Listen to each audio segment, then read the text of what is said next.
always come. So I think just the philosophy and the focus for us has changed, where I was constantly chasing a paycheck, and now I'm just constantly trying to take care of customers and employees, because I know if I do that, then my paycheck will take care of itself. The LJ way is the Lee Johnson Auto family. From the Quantum Fiber Studio, you're listening to Bumpin' Stacy. Weekdays 10 to 2. On Seattle Sports and 97.3 FM HD2. A while ago, Daniel Jeremiah was on with Brock and Salk and had a sales pitch for the team to hire Clint Kubiak. I would sell you on the fact that half the league runs this offense. So, in terms of finding players and fitting players in, you get free agents. There's a pretty good chance they've played in this offense before. So you have some familiarity there. It has success. There's a lot of teams that run it. There's a lot of teams that have been very successful with it. You can rely on a little bit. You don't have to have 330-pound, mauling offensive lineman. You can take a little bit of an undersized player who's really athletic. My challenge with this scheme, and you saw it in the Houston game, and you see the stats with Shanahan. When you get down and you're behind in this scheme and there's no illusion of run, you are in deep trouble. Now, we'll get to that second part in a minute, but congratulations to Daniel Jeremiah, Brian Baldinger, Dan Orlovsky, a trio of guests that have been on Brock and Salk, all of whom said Kubiak would be a really solid choice, an interesting choice, because Clint Kubiak is your new Seahawks OC. Bump, he was your front runner. How do you feel about the news? I feel good about it. I think that when you look at the options, you got the young man, Udinski, is that his name, from Minnesota? I just wouldn't want to put him in this situation, a win right now situation with a veteran quarterback. We'll see if DK is going to be here, Tyler Lockett. This team is almost ready to compete for a conference championship, I think. I think they're a few pieces away, right? You got to start with the playoffs. I think they're a couple years away. But the trajectory is going in the right direction. I think a young man has some things to learn. Then we look at Hank Fraley was a name that was connected to this team. The question with him was he's never called plays before, which I understand at some point an OC is going to get the nod who's never called plays before. I just don't want to go through those bumps in the road with a guy who hasn't called it before. Your head coach, too. And then you have blanking on Kubiak, right? And the reason why I liked him is because he's been there, he's done that. You can look at his numbers with the New Orleans Saints last year and be alarmed and say, well, why are they picking this guy? Look at these numbers. Forget the numbers. The numbers play tricks on you sometimes. Watch the film. And the reason why I like what I saw on film, a fullback was used. You got jet sweep. Off the jet sweep, you got split zone, you have boot. You have offsets. You're in shotgun, you're under center. You got wide zone, you got split zone. There's a quick game. There's double tight ends. There's shift. There's toss. There's dropbacks. There's power. There's trap. It's a multiple type of offense. And I think Geno will benefit from being under center a lot more than he was last year. Last year, he was hardly under center. And he's got a history. Started at Texas A&M with the Minnesota Vikings, went to the Denver Broncos, was with the San Francisco 49ers, and then the Saints. I think that this offense is in a place in development to where a mature, experienced offensive coordinator will benefit the most rather than a young man who can be great, not knocking a young man, who can be great, or an offensive line guy who's just never done it before. If you're talking about, like, startups, this ain't a startup. This organization is not a startup, right? It's almost like we've been in business for a couple of years. I know it's been 1 year with McDonald, but the feeling is things have been moving a bit. You need an experienced president or manager to come in and kind of make sure your processes are on point. The three questions every Seahawks fan probably had or has about Clint Kubiak were just answered by you. Number one, does he have play calling experience? What can you tell me about the team he was on last year? Number 2 and 3 are both answered in part by Mike Haas, Saints play-by-play man, who was on with us a couple weeks ago. First, it would be, okay, well, tell me about how much he leans into the run, right? We're all assuming that philosophically that might have been a disagreement between Ryan Grubb and Mike McDonald.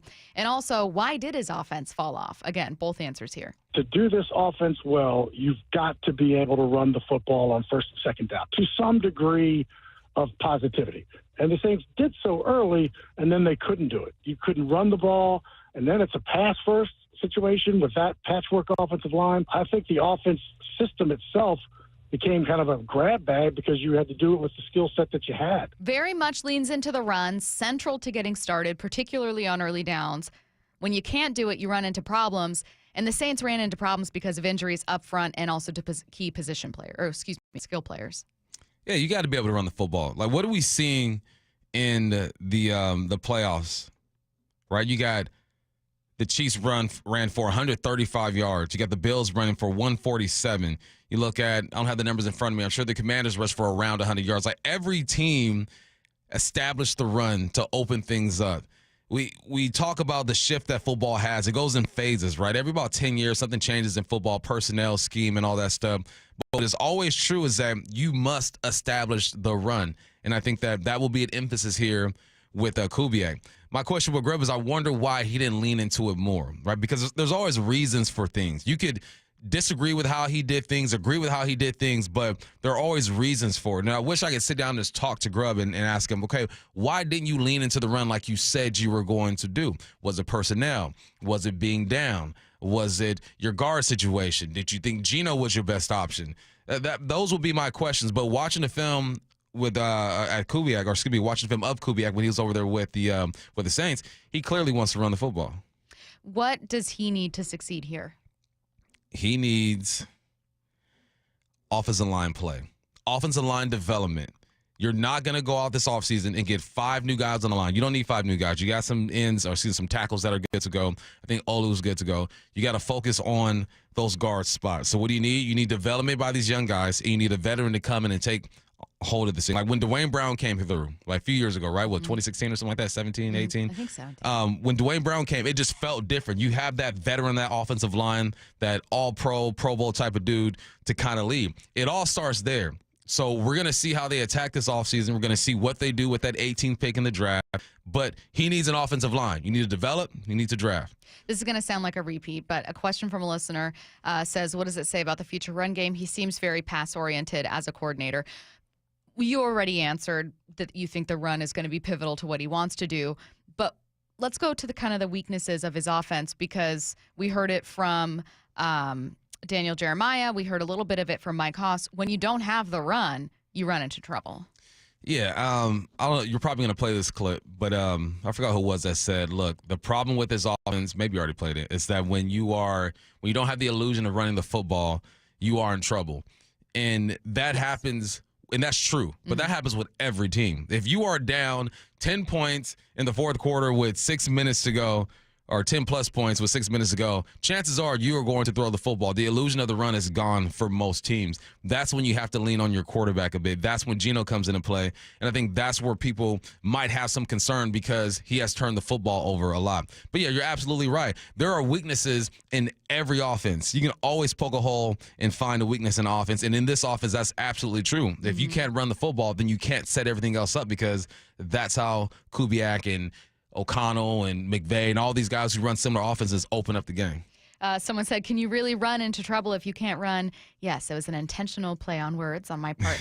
Someone said he ran only 3% more than the Seahawks did and had a better offensive line. What's he going to do with this trash heap?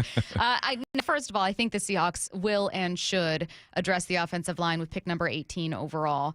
If not, maybe they trade back and address it with whatever their first pick becomes. But the Saints had some key injuries offensively. Yeah, and so early. This is how I feel in general about Kubiak. I don't know a lot about, as a non-former player, I'm limited in the things I can understand about X's and O's, like truly understand. So instead, I just use general context clues, historical clues in context to evaluate a hire. And the way I look at it is, you're not going to get a lateral move. And you're certainly not going to get a demotion. So it's rare that you're going to get an existing OC that's well established to become your OC. Yeah. Especially when you're not a playoff team. That's just not going to happen. Yeah. So what do you have from a pile of unproven people or people with questions? And they felt that this was the best from that group. You're only as good as your options. Ben Johnson wasn't coming over here. I mean, do you want Slowick right now? He's not looking too hot. You're only as good as your options. So you can make an argument. You're never going to have a hire unless you are the Chicago Bears looking at a Ben Johnson or a Jets looking at Aaron Glenn. Unless you are a bottom feeder in the NFL, you're not going to get a hire that just wows everybody, because the teams that are bottom feeders, the teams that are losing ball games, are going to attract the best talent, the youngest talent, the hottest names in the game right now. That's not what the Hawks are going to do. because what do you have to offer? An offensive coordinator position. It's not a head coach position. So you can poke holes in it. Last year, the Saints rushed the ball 444 times, and the Hawks rushed it 383 times. I encourage everyone just to watch the film and see how Kubiak is trying to set these things up, and you might feel better about it. I feel good about it. At one point, he was the offensive coordinator with the Minnesota Vikings, had the number 3 offense in the game. 5th rushing attack, 7th passing attack. He has shown, when you look at the film, that he has a plan and that he is he's not just shooting from the hip, and that's what I appreciate about it. So we'll wait and see. Is it a guarantee that this is going to hit and be great? No, nothing's guaranteed. Yep. But out of what you had, out of your options, I like this pick. Someone said, so what's it mean for the offensive line coach? Who's that going to be? A great question from a listener. Now, right now, we don't know. But the only thing I can tell you, and I don't have the cut because obviously I'm just getting this question, so I didn't have time to look it up. But there was a late season, I think end of season press conference with Mike McDonald in which he was asked specifically, will there be any more moves on the coaching staff? And people were really wondering about Scott Huff and some higher level coaches on that offensive staff. And he said, we're going to wait to make moves because we want whoever we bring in to be able to have a say in who he wants. So it indirectly answers your question, which is we don't know who it'll be, but we know it'll be up to Clint. So that's the answer to that one. Washington's biggest night out for sports is almost here, the 90th Annual Sports Star of the Year Awards. The star-studded event brings together athletes and icons behind our favorite teams and unforgettable moments. Be a part of history and cast your vote for the men's and women's sports star of 2024, representing the best of Washington sports. Head to seattlesports.com/events to make your voice heard. The winners will be announced live at the 90th Annual Sports Star of the Year Awards presented by Microsoft on February 27th. Coming up next, weird NFL history. We're going to see an NFL Super Bowl 59, including Jalen Hurts' appearance in this one, ending a wild streak. Seattle Sports, your home for Brock and Salk. Seahawks have their man. It's Clint Kubiak will be the new offense coordinator, 37 years old, third opportunity to run an offense. Did it in Minnesota, did it in New Orleans. And I thought that your sales job was great. There's some pretty compelling numbers to show that he's been successful. Every situation he's been in, that team has gotten better. The red zone touchdown percentage has been great under Clint Kubiak, no matter where he's been. If there's one thing we know about Mike McDonald, he put a lot of emphasis on red zone. On Seattle Sports and 97.3 FM HD2. Hey, it's Dr. Coogan with Eastside Weight Loss Clinic, and now that the holidays are over, there's no better way to start the new year than to lose those unwanted pounds. We have a proven system that can help you lose weight and get healthy. Avoid the stress of doing it on your own. No drugs, no injections, just teaching you how to reset your metabolism and turn your body into a fat-burning machine with lasting results. Using real healthy foods and lifestyle tips will help you lose weight, lower inflammation, and improve your metabolic health. Now's the time to end the cycle of weight gain and frustration. Schedule your free consultation online at eastsideweightlossklinik.com. Hey, it's Mike Salk here telling you a 50-minute phone call is all it takes to potentially change your life for the better. I did the consultation, and I recommend you do too at Eastside Weight Loss Clinic. Join the thousands of people who've lost 20 to 30 pounds or more in just 60 days. It doesn't matter where you live, you can do our program in person or virtually. Schedule your free phone consultation today by calling 425-588-0080 or eastsideweightlossklinik.com. Dr. Ryan Coogan, D.C. Results may vary. When might you be buzzed? When you suddenly love everything. You guys, I love this song. I love these nachos. I love our kickball league. Ugh! I love this guy. What's your name? You know what I'd love? A ride when it's time to head out. If you see a buzzed warning sign, call for a ride when it's time to go home. Buzz driving is drunk driving. A message from NHTSA and the Ad Council. I love your car. Is this real leather? Jackson Hewitt makes taxes feel like a yacht rock song. April breeze, give me my biggest tax refund, please. You, me, and a lifetime accuracy guarantee. And now get $100 just to try Jackson Hewitt. Does your tax person do that? Say goodbye to that no guarantee tax guy. Ready to sail through tax season? Go to Jackson Hewitt and you'll be breathing in the refund. Limited time offer for new clients. Participating locations only. Terms at jacksonhewitt.com. Lowe's knows how to help you save time and money, no matter the job. That's why we can deliver supplies to your job site as soon as same day, so you have more time to get the job done. Because when you need it fast, we've got you covered. Lowe's knows pros. Valid on eligible in-stock orders and select zip codes placed by 2 p.m. for same-day delivery by 8 p.m. Subject to driver availability. Fees vary based on purchase. More supply. See Lowe's.com/same-day delivery for details. Progressive knows finding your new home was a dream come true. You wanted it close to town, with a picture window overlooking a yard. And you found it. Now, when you sit down to dinner, you've got front row seats too. Your neighbor's daily pickleball game. Progressive can't save you from your noisy neighbors, but we can save you money when you bundle your home and auto with us. Get a quote at Progressive.com. Progressive Casualty Insurance Company, affiliates, and other insurers not available in all states. If you're injured in the state of Washington, here's what matters. Who represents you matters. The experience of their staff matters. Their investigation team and track record of success matters. Davis Law Group was founded in Seattle and has been winning cases for more than 30 years. We know Washington State, we know our courts, and we know how to deliver the highest level of client satisfaction. And that's what matters. The Hot Stove Show. Stay up to date on the Mariners offseason with Aaron Goldsmith, Gary Hill, and Shannon Dreyer. Swing and a miss for strike 3. Tuesdays from 7 to 9 p.m. leading up to spring training.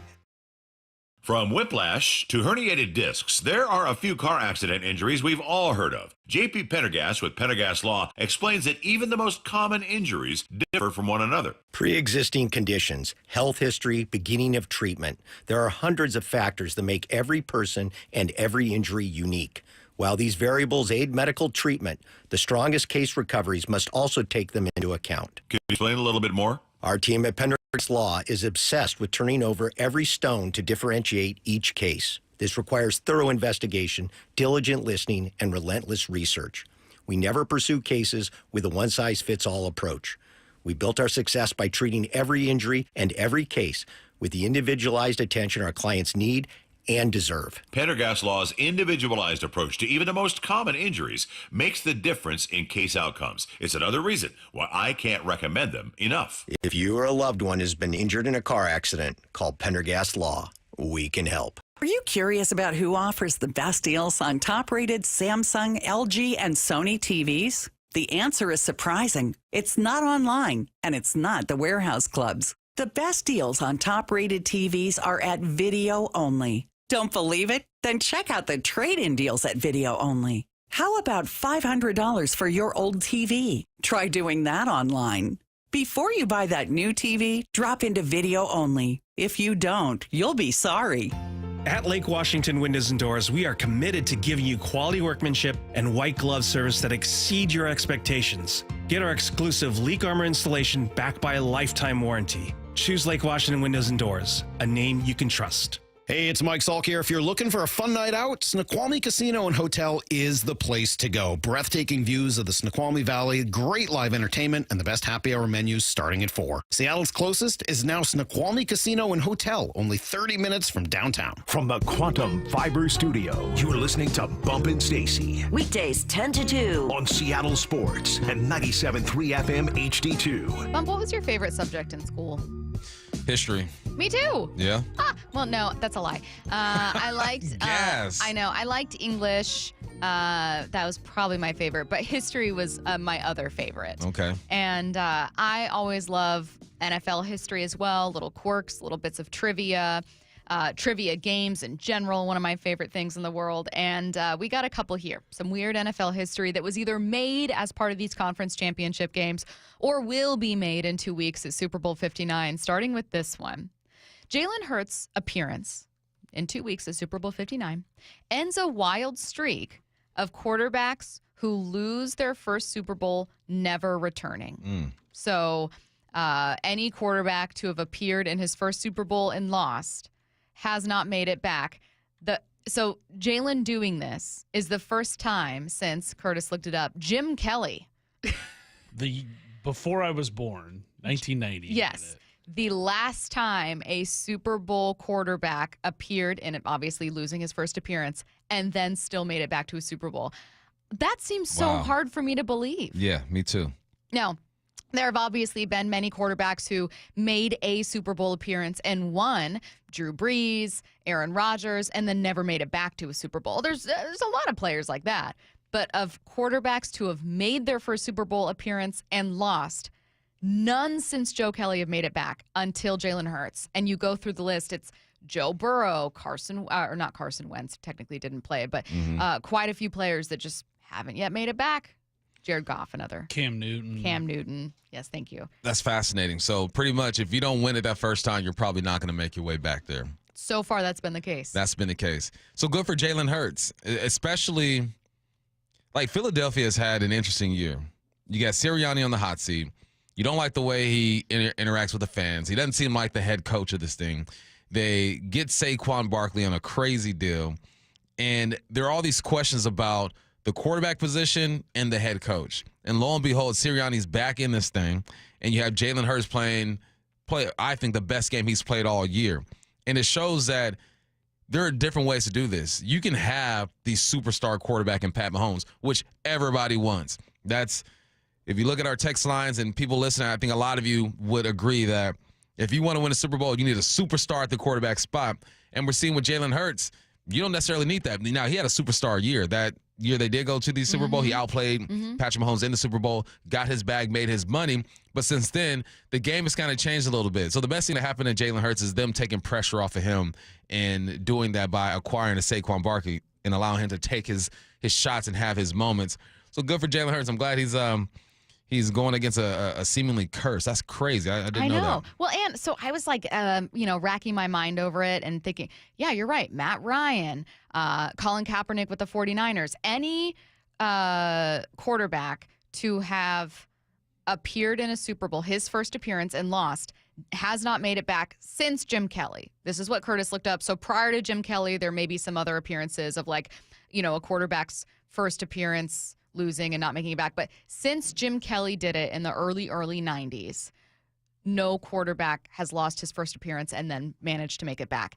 So I was thinking, why might this be? And I think, Bump, what I settled on is it's less about the quarterback and more about the incredible level of difficulty involved in making a Super Bowl, because the ones that make it and win and then make it back, that list is significantly smaller. And it includes Tom Brady and Patrick Mahomes. Yeah, that's why watching Pat Mahomes, he's been a starter in this league as well for 7 years. Yeah. He's seen 7 AFC Championship games. He's going to his 5th Super Bowl. This is just what he does. This is a regular February. He tells his wifey, babe, don't make plans until about mid-February because we're going to make a run at this thing.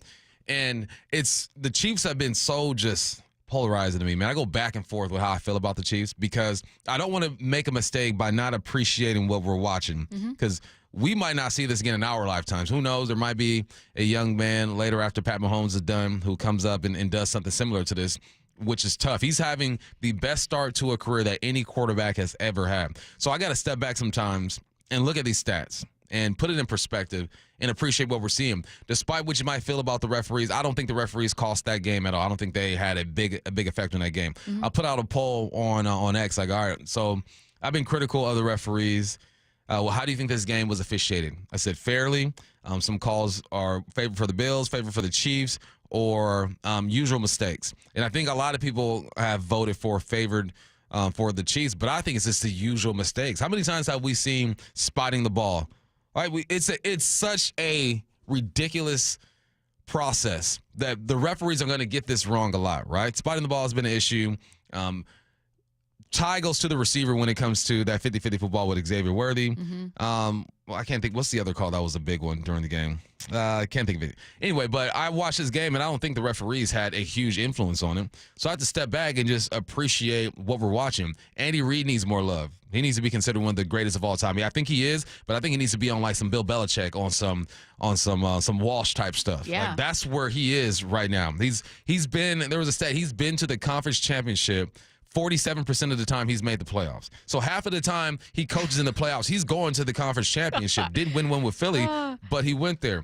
So, I appreciate stats like this because, one, it gives love to Jalen Hurts. But then when you look on the other side of the man who's making his 5th appearance, it makes you appreciate what you're seeing more. I have a couple more here. I threw in Saquon Barkley. This was from Adam Schefter. Is going to turn 28 on the day of the Super Bowl, which is cool. Seth Walder had the Eagles with 7 rushing touchdowns, the most in a playoff game in NFL history, tying the 1940 Bears. But I want to focus on this one to wrap things up. From Adam Schefter, in 9 matchups between the Chiefs and Bills, Mahomes Chiefs and Allen's Bills, the score combined $245 for the Chiefs, $240 for the Bills, which just goes to highlight how close every single one of these has been. Yeah, I mean, I can't remember a game where it didn't come down to the last couple of possessions. And I think that when you're dealing with Josh Allen and Patrick Mahomes, two of the best in the game, it should be that way. It's just when it comes down to winning in the playoffs, Pat is 4-0. If I was Josh Allen, I couldn't even look at Pat Mahomes. We would not be friends. Like, it would be one of those things where I'd go, don't invite me to golf. Nope. I'm not going to your kid's birthday don't party. Don't add me on Instagram. Don't follow me. Nah. Don't comment on things. Like, it's just going to be one of those things where it's like, no offense, I'm sure you're a good person. I cannot see you in my life. Nah. You cannot be part of it. I'm so sorry. The best plays from the weekend coming your way next. Seattle Sports, your home for Wyman and Bob. We've been going position group by position group. We move on to safeties, Dave. So you got Julian Love, who's entering the first year of a 3-year extension. He had a great season. You got Kobe Bryant in the final year of his rookie deal. Rayshon Jenkins is the most likely cap casualty here because he's got a $7.9 million cap hit. And if they release him, they save $5.4 million. He had some plays, but he didn't have $7.9 million cap hit plays. I agree. On Seattle Sports and 97.3 FM HD2. This is Matt Coker from West Coast Men's Health. I'm proud to let you know that nationwide, our clinics have a 4.7 out of 5-star rating on Google. This tells you that our patients are really seeing results. Here's what some of them are saying. The results are close to phenomenal. On top of that, the staff and the scheduling are top-notch, and my technician is a consummate professional. Another patient said, I called numerous clinics, and West Coast was by far the best. The other places wouldn't give me any information over the phone, but West Coast answered all of my questions. My wife and I were skeptical, but we've already noticed the difference. This was a game changer for us. West Coast Men's Health has helped thousands of men reverse their ED using acoustic wave therapy. No pills or shots necessary. Give us a call today so we can help you too. With clinics in Redmond and Tacoma, call 206-519-6541. That's 206-519-6541. 206-519-6541. Online at westcoastmenshealth.com.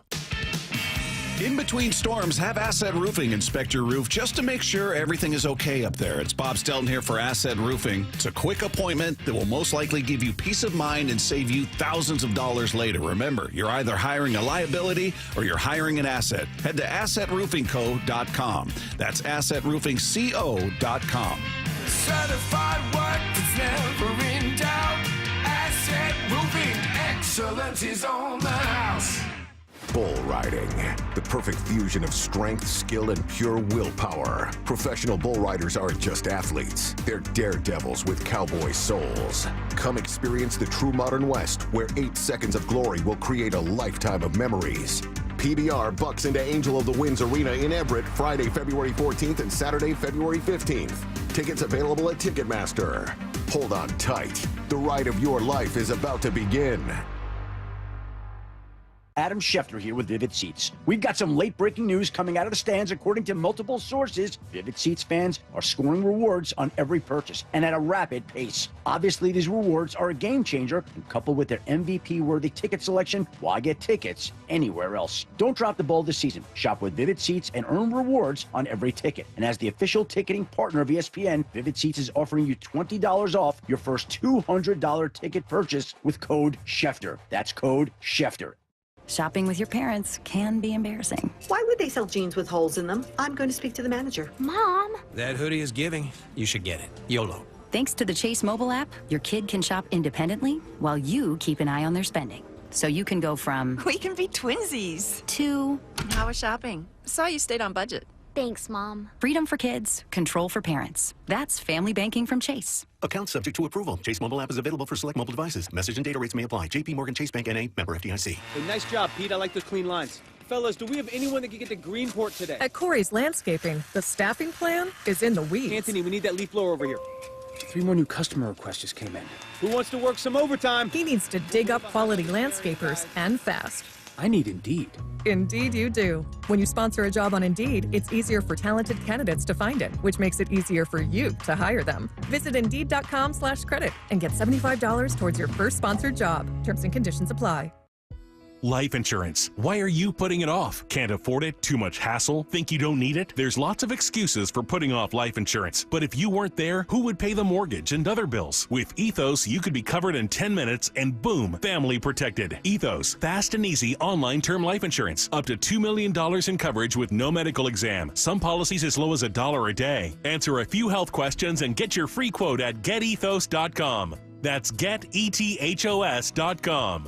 We all hear the radio ads about the IRS. They tell you to be afraid, to be scared, and they try to frighten you into calling. I'm not here to do that. Tax Relief Advocates is different. TRA is here to tell you that if you owe money to the IRS, whether it's $5,000, $50,000, or $500,000, we have a solution. It doesn't matter if you're sitting in your car, at work, or with your kids. No matter where you are, call now. 800-575-8157. Don't lose hope. TRA can eliminate or reduce what you owe to the IRS. Generous programs are now available that can give you a fresh start. Our passion is taxes and helping individuals fix their IRS problems. We have over 1,000 5-star reviews on Google and an A+ with the Better Business Bureau. You don't need to be afraid of the IRS any longer. End your tax nightmare today by visiting us online at TRA.com or call 800-575-8157. That's 800-575-8157.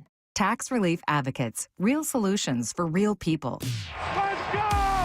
This is Seattle Sports. Streaming through the Seattle Sports app. KIRO AM Seattle. KIRO FM HD2 Tacoma. Home of the Seahawks, Mariners, and everything Seattle sports. Seattle Sports Snapshot. Big trade news from the WNBA. It's a 3-team deal. The Aces are acquiring storm guard Jewel Lloyd, sending Kelsey Plum, not to Seattle, unfortunately, but to the Sparks. The Storm, meanwhile, are receiving the number 2 overall pick in the 2025 WNBA draft and forward Lee Rue from the Sparks, plus Vegas's 2026 first-round pick. Snapshot, brought to you by Miller Lite. When it's game time, it's Miller time. From the Quantum Fiber Studio, this is Bump and Stacy on Seattle Sports. Streaming through the Seattle Sports app and at seattlesports.com. Now, here are your hosts, Michael Bumpus and Stacy Ross. Here we go now. 2 big games on Conference Championship weekend. We already know the winners. Let's talk about how they became victors, and we'll get started with the NFC. Commanders taking on the Eagles for plays of the game. If I was an Eagles fan, I would simply be losing my mind when on 1st and 10 from the Philly 40. Here's Barkley, a little shovel, looking for an edge, gets it. Saquon Barkley, first down. Barkley, oh! Saquon! Touchdown! This is one of those moments where it's like, all right, guys, listen up. Name of the game is to stop Saquon. That is our number 1 task. So let's get this thing going. Saquon takes off for 60. To the house, a nice little zone. He bounces outside. Bobby Wagner got caught up, right? He gets blocked and he gets tripped by his own teammate. Number 11 had 2 opportunities to tackle Saquon Barkley, and he just couldn't get it done. I was trying to think of if I were Eagles fan, how hyped I would be. Oh my and God. when I've ever been that hyped. I think I'd have to go back to like watching my son route somebody up and catch a football and score a touchdown. It's probably the hypest I've been. I could imagine being an Eagles fan watching that go down. First play for scrimmage, ridiculous. More bad news for the Commanders, who on the next drive get to 3rd and 1, manage to convert that, pick up a first down. Oh, great, we're moving. Then this happens. De'Ami Brown with his speed on the cross. Brown runs into DeJean. Ball is out. Eagles recover. Reed Blankenship came up with it for Philadelphia. Okay, so before we get to what happened next for the Eagles, we'll start with some of those early mistakes for the Commanders. Bump, this feels like a game in which you just kind of see the warts of what was a wild card team. Protect the football. If you are the underdog, what you can't do is give free money, free possessions to a good Eagles team. But big ups to Gene, man. I know we had a conversation about Defensive Rookie of the Year. He's definitely in the conversation. I wonder if he gets it. All right. Well, the Eagles are driving, and of course, this ends with Barkley's 2nd score of the day. Hurts gives to Barkley. Barkley, touchdown, number 2. Now, that one less impressive. But, Bump, to me, this drive was great. Also, in addition to what you saw from Barkley, Jalen Hurts gets started throwing early. He's got a completion for 10 yards, 20 yards, and then a 3-yard run by Gainwell, and then finds Brown for 11 yards. So they start looking right now like a very dynamic offense. They look balanced. They got everyone involved early, and I think that was key because You heard the defensive coordinator for the Commanders talking about, look, we're going to make Jalen have to throw this football. We're going to get after him. And Jalen said, don't worry about it. Don't forget about the games where I have had 300-plus yards and multiple touchdowns. I can do that as well. Now, the Commanders weren't going to go down without a fight, and that includes using their best playmaker. Jaden Daniels finds Terry McLaurin. Daniels fires one, caught. McLaurin in stride, breaks a tackle. Terry McLaurin is in. Touchdown. I like the aggressiveness from the Commanders here, Bump. This 2-point attempt failed. There is another one that did end up working, but they were like fighting to get back in this thing. Yeah, it was a 3rd and 3, got a plus 36-yard gain on a slant. That is what big-time quarterbacks and receivers do. When you need a play on 3rd down, it's simple. 1-on-1, me against you. I'm running this slant. You have good coverage. I still make the play. Jaden Daniels, some of the throws he made throughout that game was impressive. He was really accurate. Bump, you said that when you're the underdog, you're coming in as a wild card. You have more holes on your roster than them. You can't give them free money, so stop it. They didn't listen to you. Now Washington with plenty of time left and 2 timeouts as well. Here's McNichols, and just barely close. The ball is out! Philadelphia, did they get on it? They did! Wow! Now the Eagles take over at Philly's 28-yard line. This will eventually become a Jalen Hurts touchdown, which we'll get to in just 1 second. But, yeah, this felt like a game where is this one of those moments where you go, the game, like the score is massive, but the game felt closer? It was just these mistakes. Yeah, it's just some mistakes. I think that when you're a young team like the Commanders and you've already overachieved, when you put yourself behind the 8 ball like this, I mean, it does something to your mental. The only thing good about that play was McNichols is a heck of a last name. I really like that last name. It is. So Jalen Hurts gets a rushing touchdown on that drive. The Eagles take over again shortly before the 4th quarter, and this is Jalen Hurts' only passing touchdown of the night. First to throw. Near side, lets her rip. Brown! Touchdown! So again, this is 3rd and 4, 4-yard touchdown pass. What'd you see here from Jalen, from AJ, from the Eagles? This is just big boy stuff. You got AJ Brown selling the fade, and he breaks to the pylon. That is almost impossible to defend if you do it correctly. I used to watch Peyton Manning and Marvin Harrison Sr. execute that constantly. So when you have a big guy like that, you go ahead and get her done. This is where it kind of felt like, all right, going into the half, if they don't come out and score, this could get ugly. All right, we got another rushing touchdown here for the Eagles now that we are on to the 4th quarter. Here is Barkley. Outside! Barkley, touchdown! I don't know that I would say, well, maybe. Is Barkley the single best acquisition by any team this past offseason? I mean, it's not like he's the sole reason the Eagles are where they are, but he is as big a reason as their quarterback, which is rare. I would say so. I mean, he adds a dynamic to this team that has kind of always been there rushing the football with Jalen Hurts and whatnot, but the explosiveness is crazy. You got a 60-yard touchdown. He's got 7 60-plus yard touchdowns this year. The most all-time. Behind him was Jerry Rice with 6. And at one point, they were averaging, as a team, 9.4 yards per rush. That is impossible to stop. Okay, we are done with highlights from this game. I did not get to Jaden Daniels' rushing touchdown, the 2-point conversion, anything else. Is there anything else you want to say about the NFC before we bounce over to the AFC? Commanders, heck of a season. Dan Quinn, good job over there. Kingsbury. Did you see Cliff walking into the stadium? No. He had a swag to him. He was like on a runway, man. Good for him, Big ups to because Cliff. his voice is just, here I am. I arrived at the stadium, and I'm excited to see my team play a game. The Chiefs score on their opening drive. 1st and 10. Hunt again, slips through, goes all the way for the touchdown. Given that Buffalo, which opened the game with the ball, did not score, I wondered if the Chiefs, if this would be this inevitable running away with it. We know they won, but this was a good first drive for them. They come out 9 plays, 90 yards. RPO and play action killed them during this drive. And during that drive, Mahomes was 4 for 4 for 61 yards, 29 yards rushing on the ground. I mean, they came out and gave him a little bit of everything. And you saw this offense start to operate, and you thought this could be a long day. Okay, so the Bills' subsequent drive, they kick a field goal. Obviously, that's not good enough. But later, James Cook with a 6-yard rushing touchdown gives them the first lead of the game. 1st and goal. They hurry to the line. Cook outside and finds the opening. There wasn't much there, but enough for Cook to score the touchdown. I thought the Bills had no weapons. Hey, Cook was moving. But during that drive, man, I felt I was a little scared for Josh Allen, man. He made a couple questionable decisions, throwing the football up to nobody. It seemed like on 3rd and 9, you got a conversion by Cooper, but this was a good drive. 10 plays, 72 yards, Bills up 10-7. It felt like Josh wanted someone to intercept the ball. Early, like sure did. It felt like he was like, I miss my old self. Like, just for old time's sake, I want to throw a pick here. He's so fortunate. I mean, there was one. Just for old time's sake. You probably remember this. There was one he threw it. It bounces off a defender's hand, then bounces off his receiver's hands, then bounces off another. I was like, oh my God, what's going to happen? During the same drive, and it was the same player, Cook. Cook almost intercepted him twice, but I'm thinking, Josh, calm down now.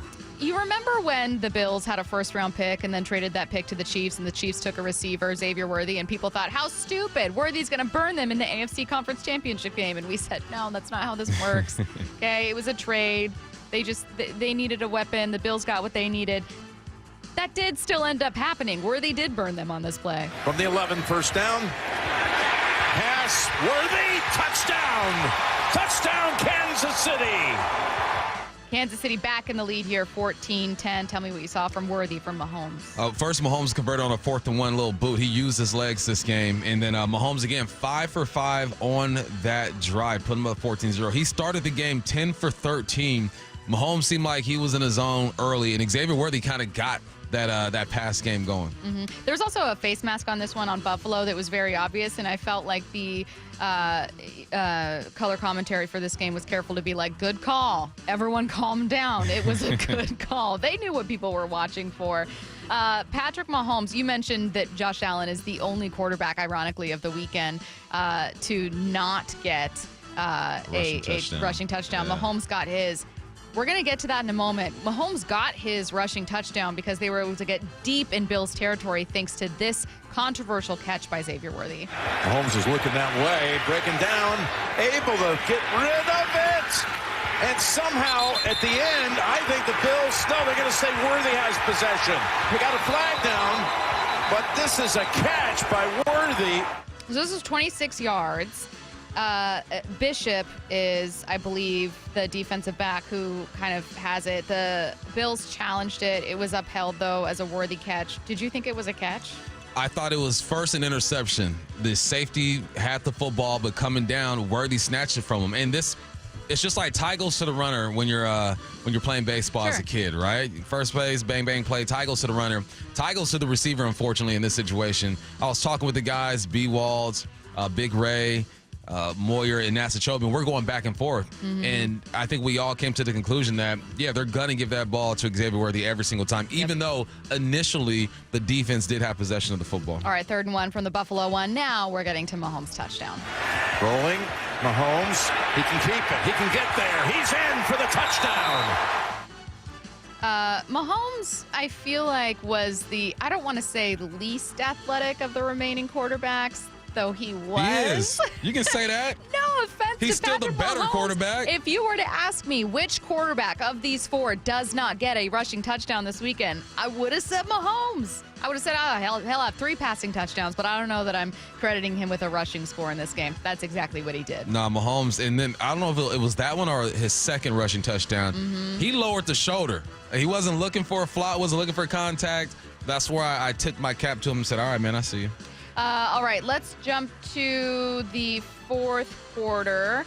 Let's go to James Cook with incredible effort on a 4th down touchdown run. He's going to look at pitching, and he does to Cook. Oh, he reaches across. Touchdown, Buffalo. I really like James Cook, Bump. I feel like I don't give him enough credit. This was a great play. That was a heck of a play. I believe that was on 4th down as well. And what I liked about this play is that they started off under center compacted. So what you do is you bring your big boy package out there, right? Look like you're going to run the football. The defense has to adjust. Mm-hmm. Josh Allen now gets in. It wasn't audible. I'm sure they shifted to this as part of the play. Gets into shotgun and spreads them out a bit. So now you have your big boy package on defense trying to cover a spread type of look. Josh Allen tosses it to the right, and Cook just with an effort play, man. Loved it. Okay, this drive continues into the 4th quarter, and this is where we get to, I'm going to say, the most controversial play of the game, so we're probably going to spend a little more time on it. At one point, Buffalo does convert 4th and 1. Josh Allen picks up 2. They're moving, but just short gains here. So they're now facing 4th and 1 again. Josh Allen sure looks like he picks up the 4th down on a sneak. Allen push from behind.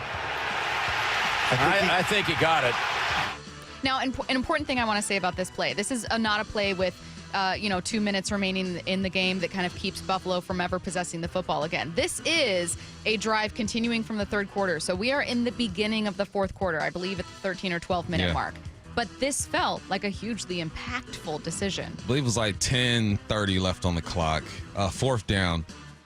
Just how do you miss this? Like, how do you get this wrong? And He had it. Then you go back and look at it. Yes. And if you're looking at the same angles that we, the viewers, are looking at, it is a first down. There's no doubt about it. I don't understand how they get this wrong. I'm still not going to say that this had a huge impact on the game. Like, this is the reason why the Bills lost the game. No, they had opportunities after this, but who knows what would have happened if you do get that first down. This is why, to me, it has a huge impact on the game. This is how the next drive ends for the Chiefs. First and goal. Mahomes still has it. To the 5, and in for the touchdown.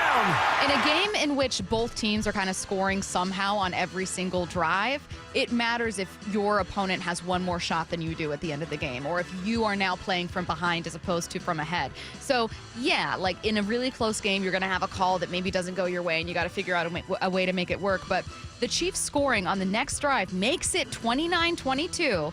Then the Bills score to make it 29-29.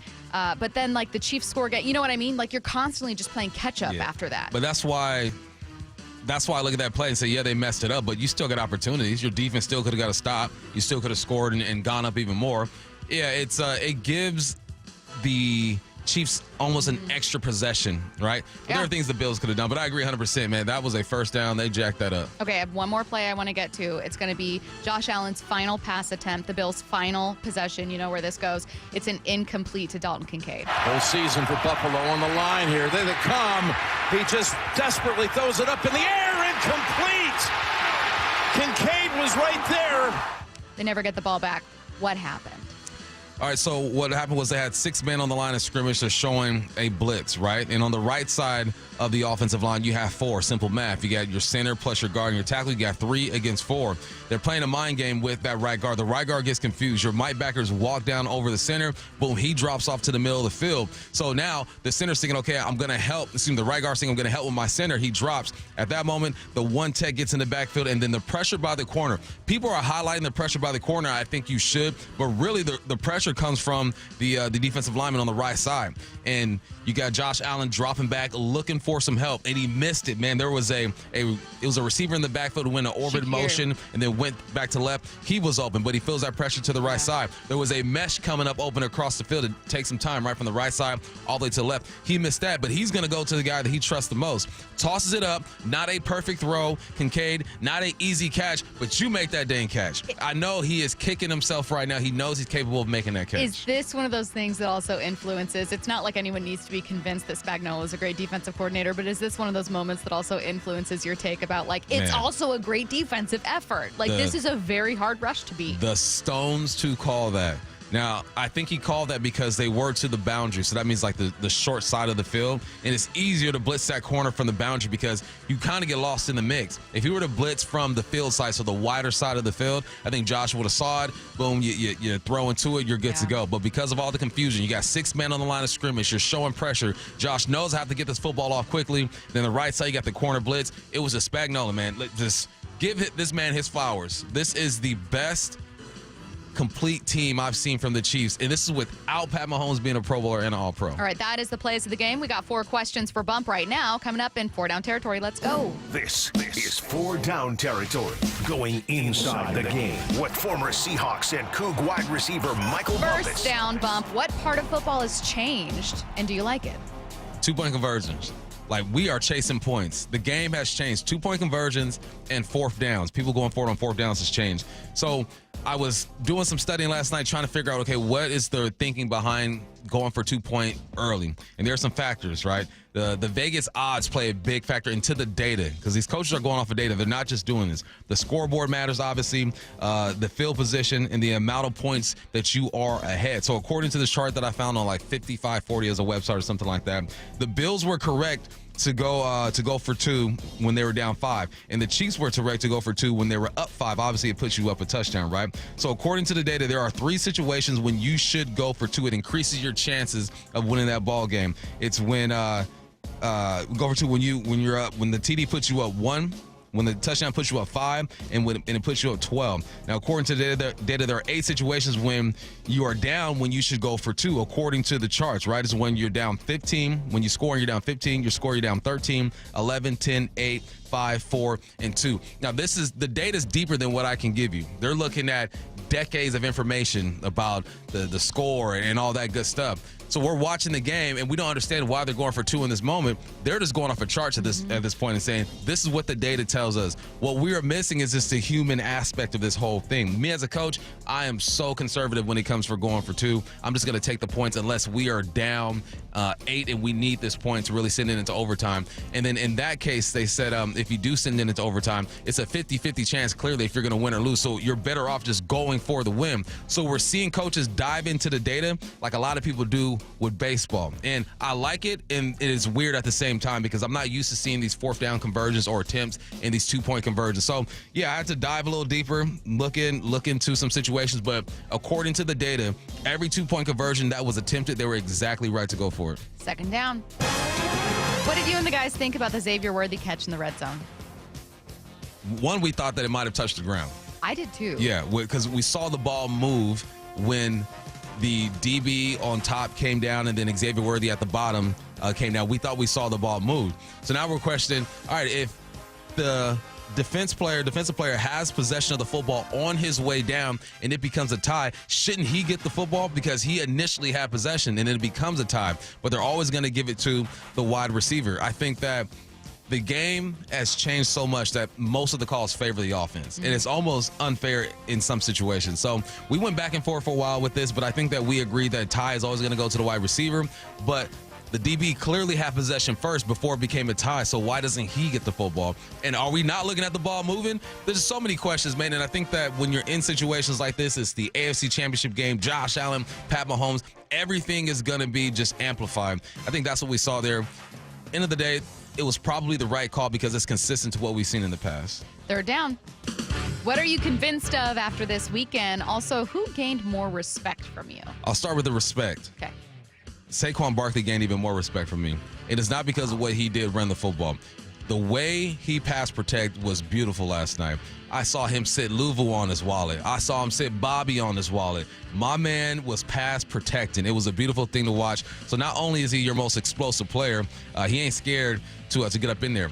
But I'm convinced that Josh Allen ain't going to win the Super Bowl. Man, throw Bobby on his wallet. That's a thick wallet. Yes, thick He's wallet. bouncing right back up. That wallet is real thick. He got a black card. He don't need a wallet. He doesn't carry that black card around. All right, what are you convinced but, of? Josh Allen might not win a Super Bowl. I think that mentally this could have really messed him up. So I looked up the greatest to never win championships. Yeah. Man, we got Charles Barkley. We got Elgin Baylor. We have Barry Sanders, Dick Butkus. We have Patrick Ewing. We got Ken Griffey. We got Tony Gonzalez, Tony Gwynn. I'm like, I don't want this for Josh. I don't want it for him, man, because Pat Mahomes don't seem like he's slowing down. But this could be really bad for the mental for Josh Allen. And you listen to him talk at the podium after the game. It was just, I felt bad for the man. He does have a lot of money, so I don't feel too bad. Right. But he's got to win some ball games. 4th down. What should the NFC be wary of? Listen, he's got to back this up. Okay. But if Jaden Daniels continues to be Jaden Daniels, it's not like he's in a conference where there's Joe Burrow, Lamar Jackson, C.J. Stroud, Pat Mahomes, Justin Herbert, Josh Allen. We know where the talent is, the bulk of the talent when it comes to elite quarterback play. You look at the NFC. Who is an elite of an elite quarterback in the NFC right now? Right now. Man. Nobody. You got good quarterbacks. Well, and you've got quarterbacks who have been first-team All-Pros, obviously former greats. You got good quarterbacks. Dak Prescott, good quarterback. Matthew Stafford, good quarterback. Caleb, we'll see what happens. Jared Goff, good quarterback. Jordan Dak, Love, good quarterback. Good quarterback. but it ain't what's happening in the AFC. If Jaden Daniels continues to be Jaden Daniels, he has an opportunity to run the NFC. Now, this is early. We still got time. We got to figure things out, see how it develops, and if he can back this thing up. But I started looking at the NFC, and I go, man, ain't much out there for Jaden to really be messing with. Racking my mind. You know what would be cool if not necessarily for the Seahawks unless they have one, but if the NFC kind of has that surge of young quarterbacks, like what if, hypothetical world, this class we just saw continues to really develop? Obviously not all of the young quarterbacks are with NFC teams, but a good chunk of them are. If you have Michael Penix, Caleb Williams, Jaden Daniels, and they all like really grow and become really stellar, then you've got that conversation. But you're so right. Oh my God, I'm like really racking my mind. Ain't nobody out there. No. Couple of things. Text lines reminded me. Dan Marino didn't win, obviously. Jim Kelly. And also someone said you can tell who Bumper's rooting for. I wasn't rooting for nobody in that game. Nobody. I'm just telling you how it's called consistently. We knew that Xavier Worthy was going to come down with that football. This is the thing, is people hate the Chiefs so much, they just make up Chiefs fans. Right. Typical Chiefs bias Chiefs. From LA native Michael Bumpus. If we're talking Baltimore, then holla at me, maybe. Sure. But Chiefs, nah. Coming up next, someone's very, very, very mad about the Commanders' success.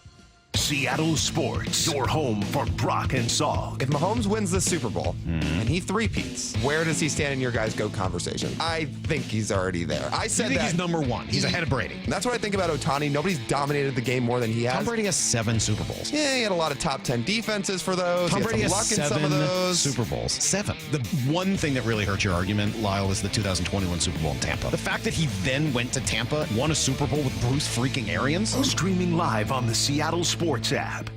If you love to travel, Capital One has a rewards credit card that's perfect for you. With Venture X, earn unlimited double miles on everything you buy and turn everyday purchases into extraordinary trips. Plus, receive premium travel benefits like access to over 1,300 airport lounges where you just check in and chill out. Open up a world of possibilities with Capital One. What's in your wallet? Terms apply. Lounge access is subject to change. See CapitalOne.com for details. Morning, Paula. Morning, Ron. Another day in Adminville, am I right? What are you working on? Oh! You okay? Your tabs. You have so many open. Yeah, gotta order lunch for the big client meeting. With great responsibility comes tabs. I can help. Close all those tabs and open just one, EasyCater.com. Online ordering from local restaurants, plus tools to save time, stay on budget, track expenses. One tab to rule them all. EasyCater, the smarter way to order food for work. Order now at EasyCater.com. Sherry, what have you done to your hair? What do you mean? Does it not look good? It doesn't look good. It looks freaking amazing. I can't believe how thick and healthy it looks. Oh, I must know your secret. No secret. It's hair volume from New Nordic. Hair volume, huh? Well, it certainly lives up to its name. Your hair has never looked so thick. It is gorgeous. I was so tired of having thin and brittle hair. Ugh, and the shedding. So I figured I'd give hair volume a try. Needless to say, I'm thrilled with the results. Hey, where are you going? I'm going to pick up some hair volume right now. My reunion's next month, and I want my hair to look as good as yours. Hair Volume is the best-selling hair tablet in the world and one of many award-winning natural health products from New Nordic, the #1 supplier of dietary supplements in Scandinavia. Purchase at newnordicusa.com or your local CVS. Available as a tablet or delicious gummy. Help your hair look full, voluminous, and beautiful again at nordicUSA.com or CVS. If you're looking for a new Mazda, go see our friends at Mazda of Everett. With over 790 new Mazdas in stock at 11409 Highway 99 in Everett, they have something for every budget and credit type. Save up to $3,970 on new Mazda CX-5s. Come meet the team and see why they've been Washington's largest Mazda dealer since 2015. Exceptional service and always their lowest prices. Visit in-store or online at MazdaofEverett.com today. Guys, your testosterone level impacts your energy, drive, weight, hair loss, and even ED. Revive Men's Health Seattle will check your T level for free. For your free T level check, exam, and consultation, call 206-529-1111 or visit ReviveMen'sHealth.com. Stream every Seattle sports show with the Seattle Sports app. Brought to you by Fred Hutchinson Cancer Center Proton Therapy. Get new videos, podcasts, and articles on the Seahawks and Mariners from your favorite Seattle sports personalities daily. Bring on the sunshine with a trip to see your Seattle Mariners. Come to sunny and warm Peoria, Arizona for another great year of spring training baseball. There's no better time to wind up at the Peoria Sports Complex where you can see all your favorite Mariners up close. Spring training in Peoria has plenty of sunshine, warm temperatures, and the best seats in baseball. It's family fun for all ages. Book your trip today. Support your Seattle Mariners in Arizona for another exciting spring training season. Get your tickets at PeoriaBaseball.com. For Down Territory, going inside the game with Michael Bumpus. I like this. More quarterbacks should start doing this. Every day at 11:15 and 1:15 on Bump and Stacy. I want you to want me. Muckleshoot Casino Resort welcomes Cheap Trick. Friday, February 21st at Muckleshoot Event Center. Over 20 million records sold, 5 decades of hits. Cheap Trick live, February 21st, only at Muckleshoot Casino Resort. Get tickets now at muckleshootcasino.com. Let's talk about your hair. Well, maybe after we talk about my hair. I've got great hair, as you know, and it's because of Advanced Hair. Yep, Advanced Hair Restoration. Their simple one-day treatment offers life-changing results that I can attest to. Guys, it's not magic, but it's close to it. They put hair where you need it most, and bam, it grows. It's actual science. Advanced Hair has top-rated physicians, modern technology, and best of all, you get your very own natural hair that begins to regrow the very next day. It's even guaranteed to grow for life. So schedule your free consultation now at 425-449-8185. Mention Curly to qualify for $250 off and 250 free hair grafts. It's a limited time offer. Advanced Hair, the winner of the 425 Business of the Year, and the team that gave me my hair back. More importantly, they'll do the same for you, guaranteed. 425-449-8185 or advancedhair.com. In between storms, have Asset Roofing inspect your roof just to make sure everything is okay up there. It's Bob Stelton here for Asset Roofing. It's a quick appointment that will most likely give you peace of mind and save you thousands of dollars later. Remember, you're either hiring a liability or you're hiring an asset. Head to AssetRoofingCo.com. That's AssetRoofingCo.com. Certified work is never in doubt. Asset Roofing, excellence is on the house. This is The Timeline with Bump and Stacy. Brought to you by 1-800-DUI-AWAY. You won't be surprised to hear this, but former Commanders owner Dan Snyder is reportedly furious over the team's immediate success without him. This from a new Seth Wickersham piece on ESPN. Dan Snyder, most likable owner in sports. Everyone hates Dan Snyder. It's easy. I think it's deeply ironic is by no means the right word, but there is something that incredibly lacks self-awareness to be mad at your team succeeding almost immediately after you are ousted as owner without recognizing you were very clearly part of the problem. I think it's natural. You're supposed to be mad. He let that team go, and he tried, man. You know, I've seen these videos of people who got evicted from their apartments, and they just trashed the place before they leave.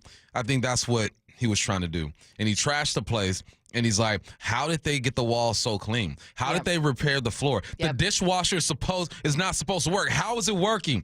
That's how he's looking at the Commanders. He's supposed to be mad. Which thing? He's supposed to be on his yacht over there in off the coast somewhere, just being like, oh, I'm so happy for them. Heck no. He's supposed to hate.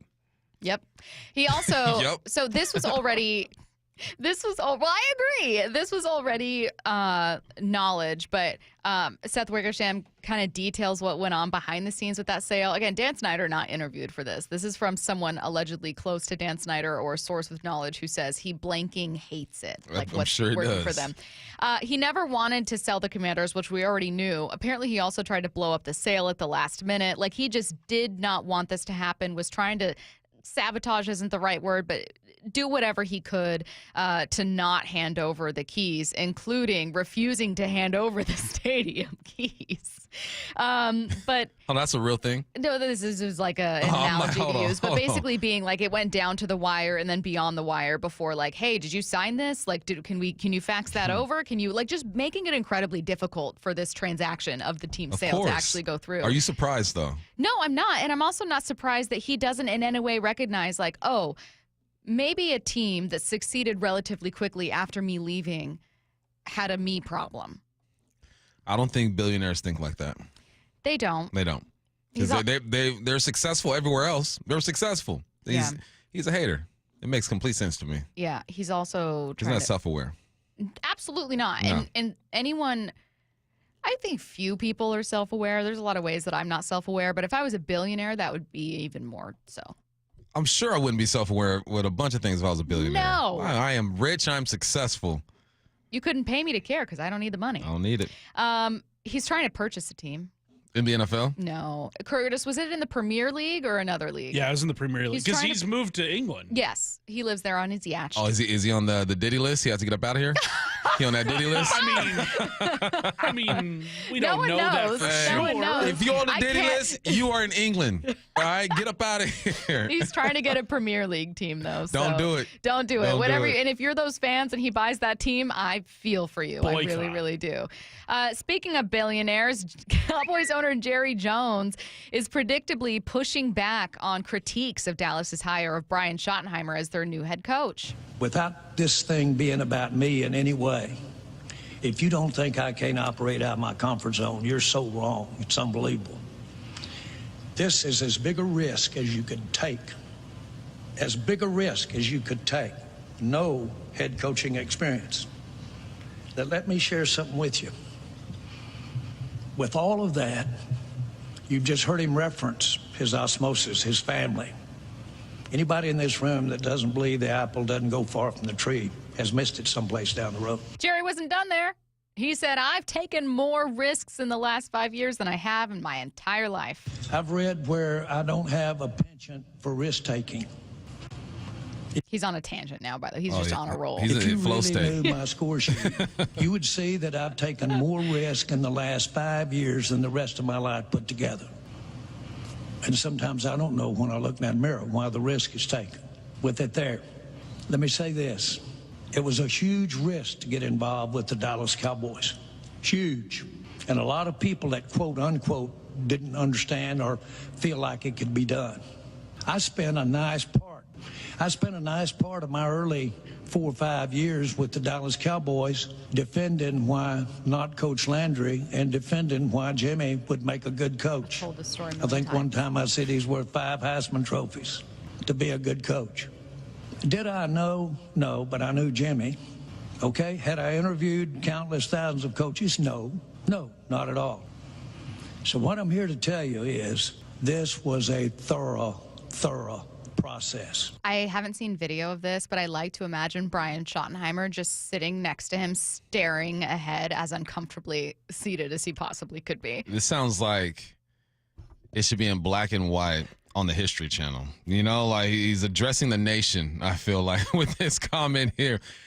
Look, he's reassuring himself is what he's doing. You know, and this is a risk, honestly. Shotty has never been a head coach before, and I don't think this is out of his comfort zone because he was already in the building. I think this is actually in his comfort zone. Whatever, Jerry. Let's just see if it works out. I mean, you don't. Honestly, you're 81 years old. You're the richest man in the NFL. You ain't got to explain yourself to nobody, honestly. If I was Jerry, that's the way I'm moving. But I guess I appreciate the words of wisdom. I like he just blessed when us Jerry with. said not to make this about myself and then proceeded to make it about himself. For many, It's all many about minutes. himself. What did you make of Jerry also describing Brian? Did you see that quote of him saying, you know, people said he was a career assistant, but he's not Brian anymore. He's coached the Cowboys.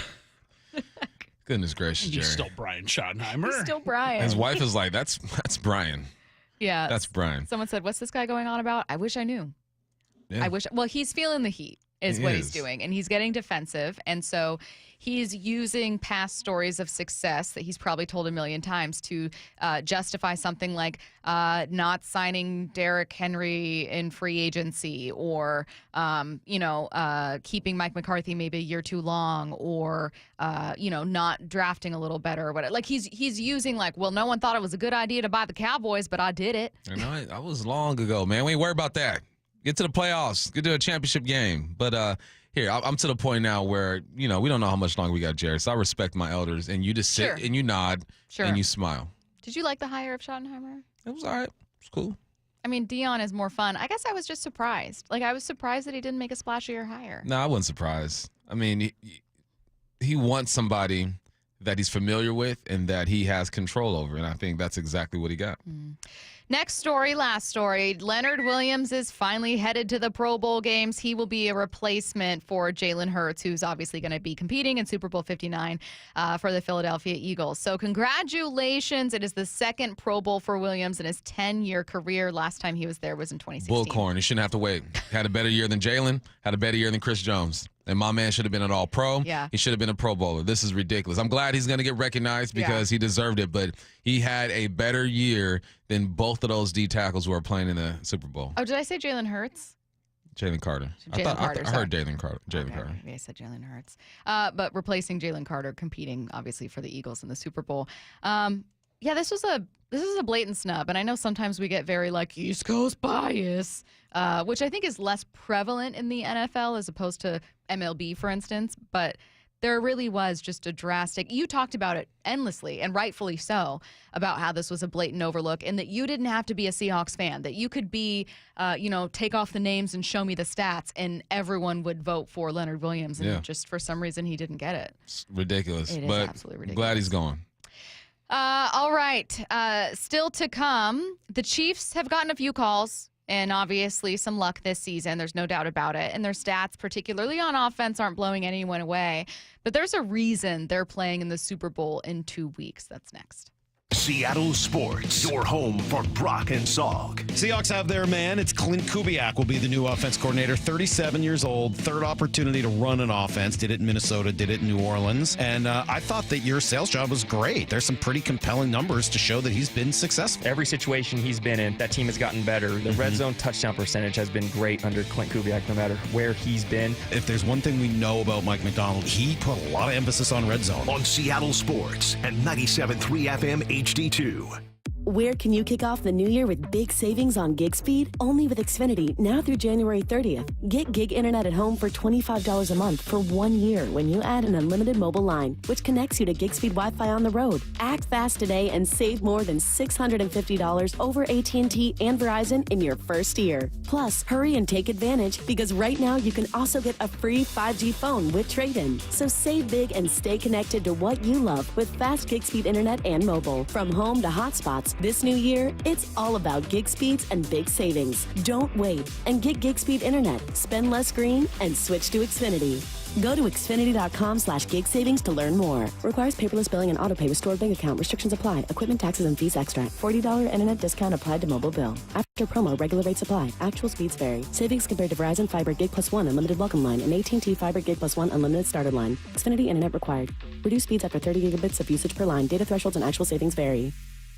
Paid for by government. Now is the time to fill your vault with Morgan Silver Bars. Grab your piece of America's silver legacy with this special offer. These spectacular shining silver bars featuring a crisp image of the iconic Morgan Silver Dollar, a legendary coin that has captivated collectors for generations. Call now to secure 1 ounce silver bars minted in 99.9% pure silver and made in the USA. Don't miss out on this special deal, regularly priced at $49.95, but for a limited time, only $39.95. Save $10 per silver bar. Limit of 25 bars per customer. The more you buy, the more you save. Up to $250 in savings and free shipping on every order. Plus, with qualifying orders, you'll receive a free Morgan Silver Dollar. That's a $59.95 value, free. Call 1-800-937-4707 now to secure your 1 ounce Morgan Morgan Silver Bars for only $39.95. That's 1-800-937-4707. The Seattle Golf Show, Friday, February 7th and Saturday the 8th at the Seattle Convention Center has 100 exhibits. Buy tickets online and get up to 4 rounds of golf and get free balls while they last at the door. Shop the huge Putts Golf Sale. Kids under 12 are free. VIP tickets at seattlegolfshow.com.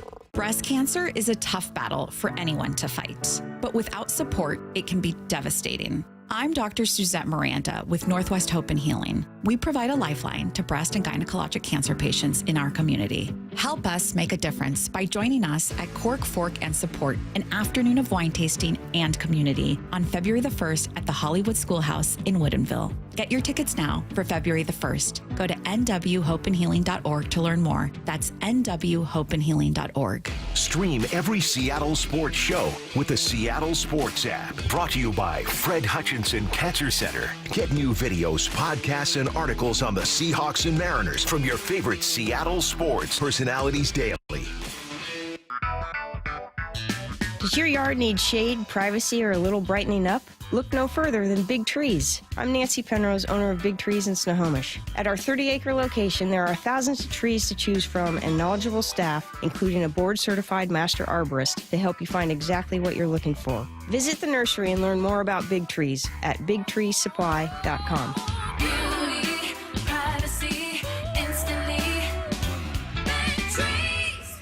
Subscribe to the Seattle Sports YouTube page to find new and exclusive content from your favorite shows and personalities daily. Just head to YouTube, search Seattle Sports, and click subscribe.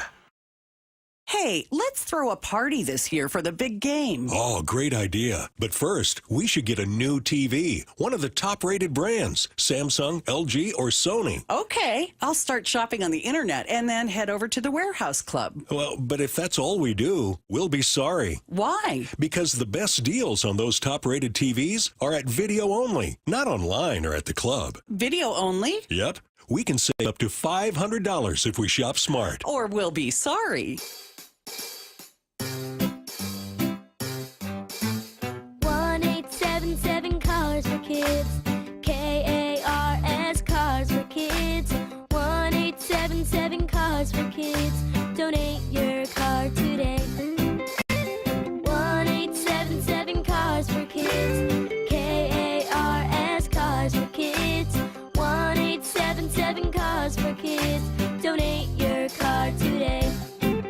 Donate your car today at carsforkids.org. That's cars with a K.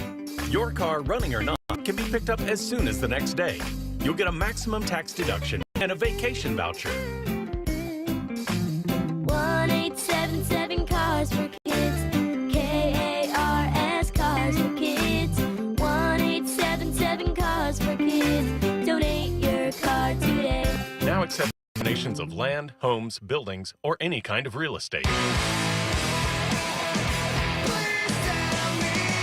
Two explosive bands. One massive night of alternative rock. Lit. Fuel. United We Stand Tour hits Muckle Center Wednesday, February 19th. Get your tickets now at muckleshoecasino.com. Lit and Fuel. Light up the stage. February 19th. Only at Muckleshoe Casino Resort. From the Quantum Fiber Studio, you're listening to Bumpin' Stacy. Weekdays 10 to 2. On Seattle Sports and 97.3 FM HD2. What's that little hot dog guy meme from? They can't keep getting away with this. What is that? Matt knows. I think you should leave with Tim Robinson. Really Thank funny you. show. That's exactly what was in my mind when the Chiefs made it to Super Bowl 59, which a lot of us felt in our guts would just inevitably That's happen. from Breaking Bad. What? He can't keep getting away with this. Oh, then what am I thinking of? Oh, we need to find the man. We're trying to find the guy who did this. This is what you're thinking of. We're all trying to find the guy who did this. Okay, so I'm actually referencing that. So I'm thinking of the hot dog man, but he's saying a line from Breaking Bad. He can't keep getting away with this. Okay. Yep. Thank you, Bump. They can't keep getting away with this. Let's talk about how the Chiefs dynasty is actually working. I know the obvious answer is Patrick Mahomes, but maybe it's a little more layered. Bump, when I look at the Chiefs' stats this year, I don't know that anyone would predict they'd be not only a 15-win team, the most wins ever for this franchise, but also playing in the Super Bowl. They're 13th in total offense, 11th in points per game. They have an older Travis Kelce, no more Tyreek Hill. Mahomes wasn't even a finalist for MVP, had a ton of interceptions, but they're here playing in Super Bowl 59. And while they've gotten calls their way, no, guys, I don't think this is the script. I don't think the NFL is rigging it so that the Kansas City Chiefs are getting here. I know they get favorable calls, but they're also unstoppable for a couple reasons. What do you see? I see a team that just wins. They go against stats. They go against probability. They go against everything that you stat nerds lean on when it comes to arguing with me on the text line. But Bump, the QBR is 2.53 and this. No, they just win. Bump, it's 2.53. It was 4th and 2 and they shouldn't be doing that. It don't matter. They just win games. That's what it comes down to. They got a man named Pat Mahomes. Curtis, you ready for me? No, he's not ready for me. Damn, it was going to be dope too. There it is. Pat Mahomes. That's why they win. 19 fourth-quarter comebacks, 23 game-winning drives. You get to the playoff, 6 postseason fourth-quarter comebacks, 7 postseason game-winning drives. He is the closer. As much as I hate to see it sometimes, you see that man in the fourth quarter, and he got the football with time left on the clock. They can be down. It don't matter. He is getting it done. And this year, that's all he had to do is just be the closer. You walk from that sideline, you take your cape off, you go into the football field, and you win games. This year alone, 1, 2, 3, 4, 5, 6, 7. 7 game-winning drives he has this year alone. It's just different this year. He's done it different ways. We've seen him look like the most unstoppable man on the earth, throwing for 50 touchdowns and 5,000 yards. And now we've seen him just, look, I'm just going to do enough to win. You know what, Josh Allen, you like to rush for touchdowns. Guess what? I got 2. You got none. Like, he finds different ways to win the ball game. You combine that with Andy Reid, a guy who keeps the same facial expression the whole game, never flinches, calls a great game. It's crazy. Like, there was a 4th down where you boot him and you run Pat Mahomes on 4th down, 4th and 1. There's a 3rd and 5 where instead of just run the football late in the game and letting the clock run, you run a play that gets your running back wide open down the sideline. You throw the football. The combination of Spags on defense, Chris Jones in the middle, the greatest tight end of all time we've seen, Pat Mahomes, the comeback guy, and Andy Reid is just like, forget the stats. They're just a team that knows how to win. Well, and I mentioned this in the open when I said, hey, I think that it can be really shocking to see the same team, not just going for a three-peat, but the same exact team that just won back-to-back Super Bowls having the winningest record in football that year, despite not having this like really dominant point differential, really dominant offense, is you get this feeling like, wait a minute. Like, I see where the conspiracy theories come from. The league is built for parity. Not only that, but every year, lots of stars get injured. Stars get older. It becomes harder and harder to get back. We just talked about a stat in our first hour where Jalen Hurts is the first quarterback since the early 90s, when Jim Kelly did it, to lose his first Super Bowl appearance and even make it back to a Super Bowl, right? It is that hard to get to a Super Bowl, much less win one. And yet, here come the Chiefs and Patrick Mahomes. And I think that the thing I settled on, Bump, is sometimes the easiest explanation is just that. Like, again, I saw bad calls go their way against Texas, or excuse me, against the Texans. Like, there were bad calls that hurt the Texans, that helped the Chiefs. It's not like that's not something that exists. Patrick Mahomes, as a premier quarterback, is going to get favorable calls with roughing the passer every single time. But I don't know, man. Sometimes there's just a dominant run. And the only way you can explain it away is, like you just did, saying, well, who's their most important player and what's the role he has to have? And what happens when that most important player doesn't even have to play his best? It's greatness, man. Yeah. That's what we're seeing. And I'm not going to ignore the favorable calls that they do get. Sure. They get favorable calls. Favorable calls didn't win that game yesterday. Favorable calls didn't. It had an influence on certain situations, and it did give them an extra possession, I feel like. But when it comes down to it, 3rd down conversions won that game. 4th down conversions won that game. Pat Mahomes running twice in a drive, having 17 yards and a touchdown, won that game. Pat Mahomes starting 10 for 13 won that game. Josh Allen looking shaky at times, throwing the football up early, won that game. In a football game, you have roughly 120 plays combined. 120 plays combined. Whoever makes the least mistakes typically wins that ball game, and that's what I saw yesterday. The refs are enamored with the Chiefs. No doubt about it. They treat Pat Mahomes like the refs treated Jordan, like they treat LeBron, and like they treat Aaron Rodgers when it comes to the free play. He's the only one in the league who gets that free play when a guy jumps off sides. That's human. It happens that way. But we can't sit here and act like the favorable calls or favorable treatment that Pat Mahomes gets isn't earned. He is the best quarterback in the game. He's gone to 7 straight AFC Championship games, 5 Super Bowls in 7 years as a starter. It's not just because of the refs. I promise you that. It's because of him and the talent he has around him combined with that organization. So as much as we can point out how the referees have played their part in this whole thing, I just look, the game when it drives. Referees have nothing to do with the game when it drives. This man just knows how to win. So big ups to Pat, man. Well, and Nate Burleson echoing some of your sentiments, saying, look, you might hate the Chiefs, but don't get tired of what you could see. If you're not a Chiefs fan, that's okay. But resist the urge to fall for the narrative that we're tired of seeing them win, that we might be fatigued of watching KC go to the Super Bowl over and over again. You are witnessing greatness, and just be happy that you are alive to be there to see it. Now, the only thing I'll push back when it comes to Nate is I don't think it's a narrative per se that people have Chiefs fatigue. I think that's something that just naturally happens to sports fans. I think that's something you really feel. Like I don't necessarily have like Dodgers fatigue, though they haven't been like winning World Series, back to back and just kind of nonstop. But there is typically a fatigue and a kind of frustration and jealousy and annoyance that accompanies a winning team. Right. Yeah. I felt that when I was younger for the Patriots. It was they were the villain of my youthhood. Same thing with the Yankees. Like you just get tired of seeing teams win. So that's a natural reaction, not just some narrative that's out there about the Chiefs. But I do agree with his point about sometimes trying to challenge it. Like I had a different appreciation for Tom Brady later in his career because he was with the Bucs and I was able to separate it. But it made me enjoy watching him more.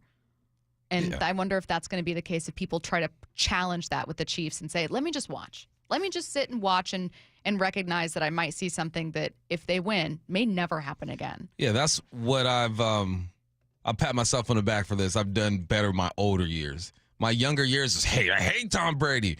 I hate the Pistons. I hate LeBron. And it's like, why, man? Like, all right, I don't like them. But to ignore what you're seeing and to not appreciate the history of it, like forget what jersey they're wearing, what their name is, who they play for, whatever, just the history. The NFL's been around, 75, 100 years, something like that, and we've never seen this before. So if he gets it done, so be it. If he doesn't, all right, good for Philly. So, no, we can appreciate it without liking it, without being here for it. So that's my approach with this. Someone texted in earlier and said, okay, sure, obviously I'm not like mad per se at the Chiefs being in the Super Bowl. I do think the Eagles are going to beat them because they felt that the Eagles had a better team. Well, that is exactly what we're getting to next. What do we actually think of this Super Bowl 57 rematch in Super Bowl 59 now that we know it's actually coming in 2 weeks?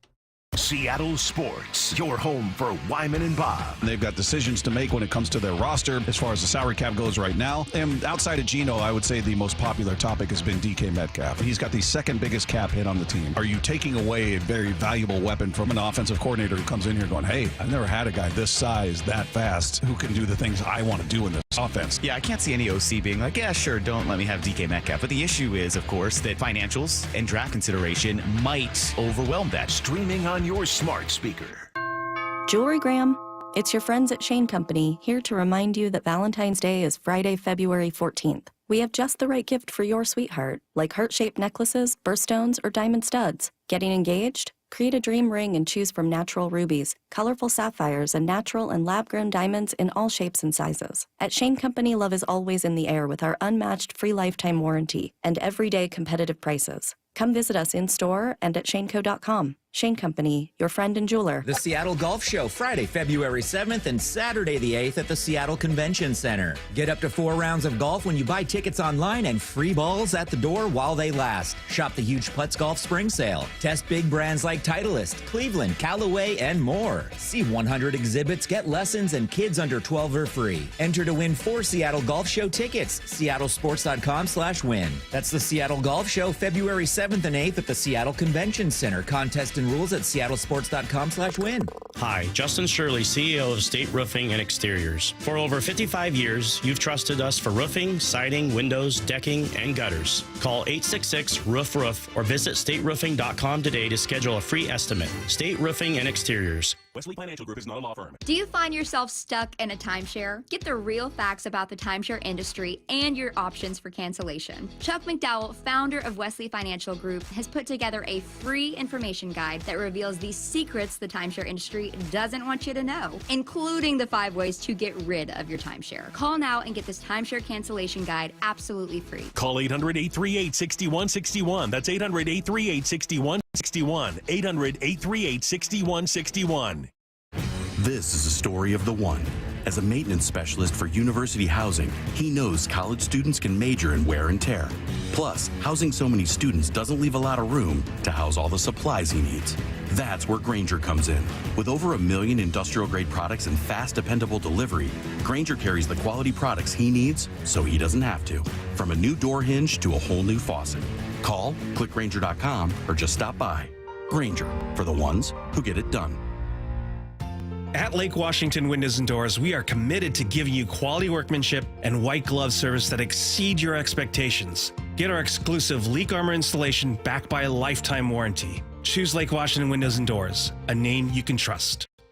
Hey, it's Dave Wyman with Dr. Mark Wagner, MD from Seattle Sports and Regenerative Medicine. Dr. Wagner is hosting a free stem cell webinar this Wednesday night at 6 to explain how stem cell therapy works. I'm really looking forward to this live webinar to educate on how using your own stem cells can be an extremely successful method to help regenerate native tissue in rotator cuffs, meniscus tears, and reduce pain in osteoarthritic joints. And which joints have you seen good success with? Shoulders, elbows, hips, knees, even wrists and ankles. And in this live webinar, we'll tell you all about the procedure, how simple and safe it is using your own stem cells, and how we determine if you're a candidate. Dr. Wagner has performed over 20,000 stem cell procedures. Are you in pain? Join him this Wednesday night at 6 o'clock for the free stem cell webinar and learn all about this amazing procedure. Register now at drmarkwagnermd.com. That's drmarkwagnermd.com. Free consultations, no fee guarantees, 5-star reviews. J.P. Pendergast with Pendergast Law explains the importance of going beyond these familiar offerings. Accident victims want an attorney, Tom, that satisfies their needs. Someone who handles those needs with the highest degree of care. Pendergast Law offers the no-fee guarantees and free consultations, but these only scratch the surface. Okay, explain more. We make sure that every member of our team is genuinely passionate about helping others. Customer service and communication are our top priority. It's how we take care of our clients so they always feel one step ahead of the insurance companies. Our strong reputation for high standards provides comfort and confidence when it's needed most. Pendergast Law offers the free consultations, the no-fee guarantees, and of course, they are 5-star rated. But what really makes them different is their genuine passion for helping others. I can't recommend them enough. If you or a loved one has been injured in a car accident, call Pendergast Law. We can help. That's PendergastLaw.com. Guys, did you know your testosterone level impacts your energy, libido, sleep, weight, hair loss, mood, and even ED? And right now, Revive Men's Health Seattle will check your testosterone for free. They've helped thousands of men since 2011 feel and perform better. They're so confident they can help you, they even guarantee it. Schedule your free testosterone test, exam, and consultation today. Call 206-529-1111. That's 206-529-1111. Or visit ReviveMen'sHealth.com. This is Seattle Sports. Streaming through the Seattle Sports app. KIRO AM Seattle. KIRO FM HD2 Tacoma. Home of the Seahawks, Mariners, and everything Seattle sports. Seattle Sports. Snapshot. We have ourselves a Super Bowl. The Kansas City Chiefs will look to become the first team in NFL history to get a three-peat when they play the Eagles in Super Bowl 59 in New Orleans in 2 weeks. In Vegas this morning, Pete Carroll was officially introduced as head coach of the Raiders. Former Seahawk great Marshawn Lynch was in attendance at the press conference. Snapshot, brought to you by Miller Lite. When it's game time, it's Miller time.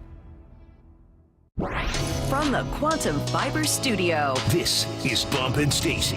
On Seattle Sports. Streaming through the Seattle Sports app and at seattlesports.com. Now, here are your hosts, Michael Bumpus and Stacy Ross. Here we go now.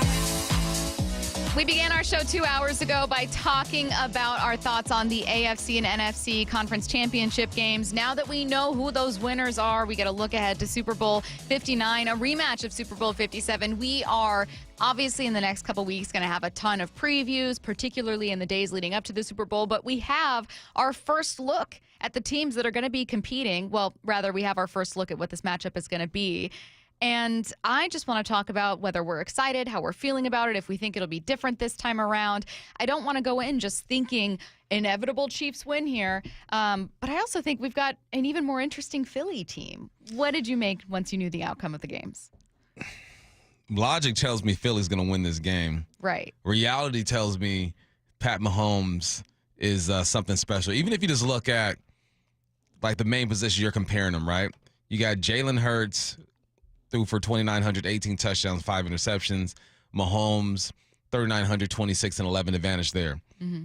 Chiefs. You look at the running back situation, obviously advantage Philly there. And then the wide receiver spot, technically advantage A.J. Brown and Philly, but we know what playoff Travis Kelce looks like. He has what, either the most or the second most playoff touchdowns in NFL history, receiving touchdowns in NFL history. It's such an intriguing matchup because, like I mentioned in the segment before that, you almost got to just throw the stats away. It's just, all right, who's going to show up on Philly's side? And I think the wild card for Philly is always going to be Jalen Hurts. Is he going to turn the ball over? Can he throw the football if need be? What's the run game going to look like? The most consistent thing in this matchup is Pat Mahomes and the Chiefs. We've seen them here before. We've seen them execute. This is an interesting one. The Eagles on paper should win this ball game. They are the better team overall when it comes to talent, but there's something that the Chiefs have that can't be measured, and that's just the will to win and the experience. They've been there before. So I need like a week of study to really break this thing down and figure out who I'm going to go with. But on paper, Philly should win this game. Is there something to be said for Sirianni having been there and failed and felt that feeling of losing that can kind of add to that experience? Like I remember, for instance, the Rams, not only their first Super Bowl appearance, but when they finally broke that drought and got back to the playoffs, kind of that thought that you had in your brain of no matter how this ends, there's something to take from this experience. Yeah, you're always learning, right? I mean, you thought the Lions would have learned from their conference championship last year. Injuries kind of hurt them there. But there's no fear of the unknown, I think, with this Phillies team anymore, especially with Sirianni, who's going back for the second time, with Jalen Hurts, who's going back for the second time. The unknown, I think, is what I wouldn't say scares athletes, but gives you that unsettling feeling. You don't know what to expect. You never played in a Super Bowl. How bright are the lights going to be? You know, it's a different environment. It's very corporate at the Super Bowl. The halftime is half an hour. You're sitting in the locker room for a while. The intensity is something that I've never felt before. I couldn't even tell you what the intensity is like in the Super Bowl. We got to holler at B. Walt for that. He's been around, you know, during the Super Bowl time. So the unknown is no longer there for a lot of the guys on this Philly team. And this is a different group. I was watching the pregame show, and Travis Kelce was interviewing Nick Sirianni, and he said it's not the best talent that wins the games, it's the best team that wins the game. And if we put it that way, the talent is on the Philly side, the team is on the Chiefs side. So he pretty much said that the Chiefs are going to win a Super Bowl without saying that, Sirianni. But yeah, this is the second time around. It should be more familiar. Like, if I'm a head coach, then I know what the warm-ups are going to be like, what time I want my team out, how are we going to handle the week. You have all these media obligations. There's so many other things that come with the Super Bowl that people don't really factor in. There really is like that whole feeling of the rich get richer. Like, if I'm doing a real-world application, it's like, Well, yeah, because money buys you knowledge of how to operate and work with and make more money. You know what I mean? Like suddenly you get connections, suddenly you have help, suddenly you're finding out how to invest and how to have tax write-offs and how to do these things that someone who hasn't been there before has no idea. Someone who hasn't been there before without the knowledge of that is like, if I just save. And that's kind of where, like, the Chiefs are that team with a ton of money, and then they're working with investors, and they have wealth management like help. Like, they just know exactly what to do to make like lazy income and just to have that money stack. Yeah, exactly. And the Eagles, prior to this, I know they'd won a Super Bowl in 2017, but a different group. Prior to this, it was, hey, it's my first time here. I'm figuring this out. It was Jalen Hurts' first time in a Super Bowl. A couple of these players, not every player, but like quite a few of these players, their first time getting there. There's a knowledge that comes with having gotten there, particularly having gotten there and having your heart broken and thinking, okay, what won't we do next time? Like, what decisions are we not going to make? What lessons did we learn? I wonder what those lessons are. I want to go back and rewatch Super Bowl 57. We should do it. Yeah. Homework assignment. I know. We got to go back and rewatch it because I'm thinking immediately, first thing that comes to mind for me are the two nearly identical touchdowns. You're already, I'm sure, thinking of it, that the Chiefs had against the Eagles. And what was it? It was like Sky Moore going one way in the same play. He motioned like he was going to go across the formation, stops at the tackle, releases back to the flat. Boom. Yeah. Touchdown. Didn't they call it like corn dog or something? Yeah, I think you're right. Great play name. And I remember the story from that one being, oh my God, the Eagles defense really let them down. There was controversy around. What was man? They were in man coverage. It was James Bradbury had a defensive holding call against Juju Smith-Schuster. Yes. On I was like, final why drive was the of conversation about the defense? And people were getting really mad at Gannon, right? He was defensive coordinator. The Eagles defensive coordinator. But I don't know. The Eagles defense is still exceptional. They led the league in opponent yardage this year, limited, obviously. But I don't know. For me, the most interesting story this time around is quite obviously Saquon Barkley. Yeah, that's the wild card in this thing. And as we're thinking about the history, I guess the last 5-6 years of the NFL, man, the Eagles have had it pretty good.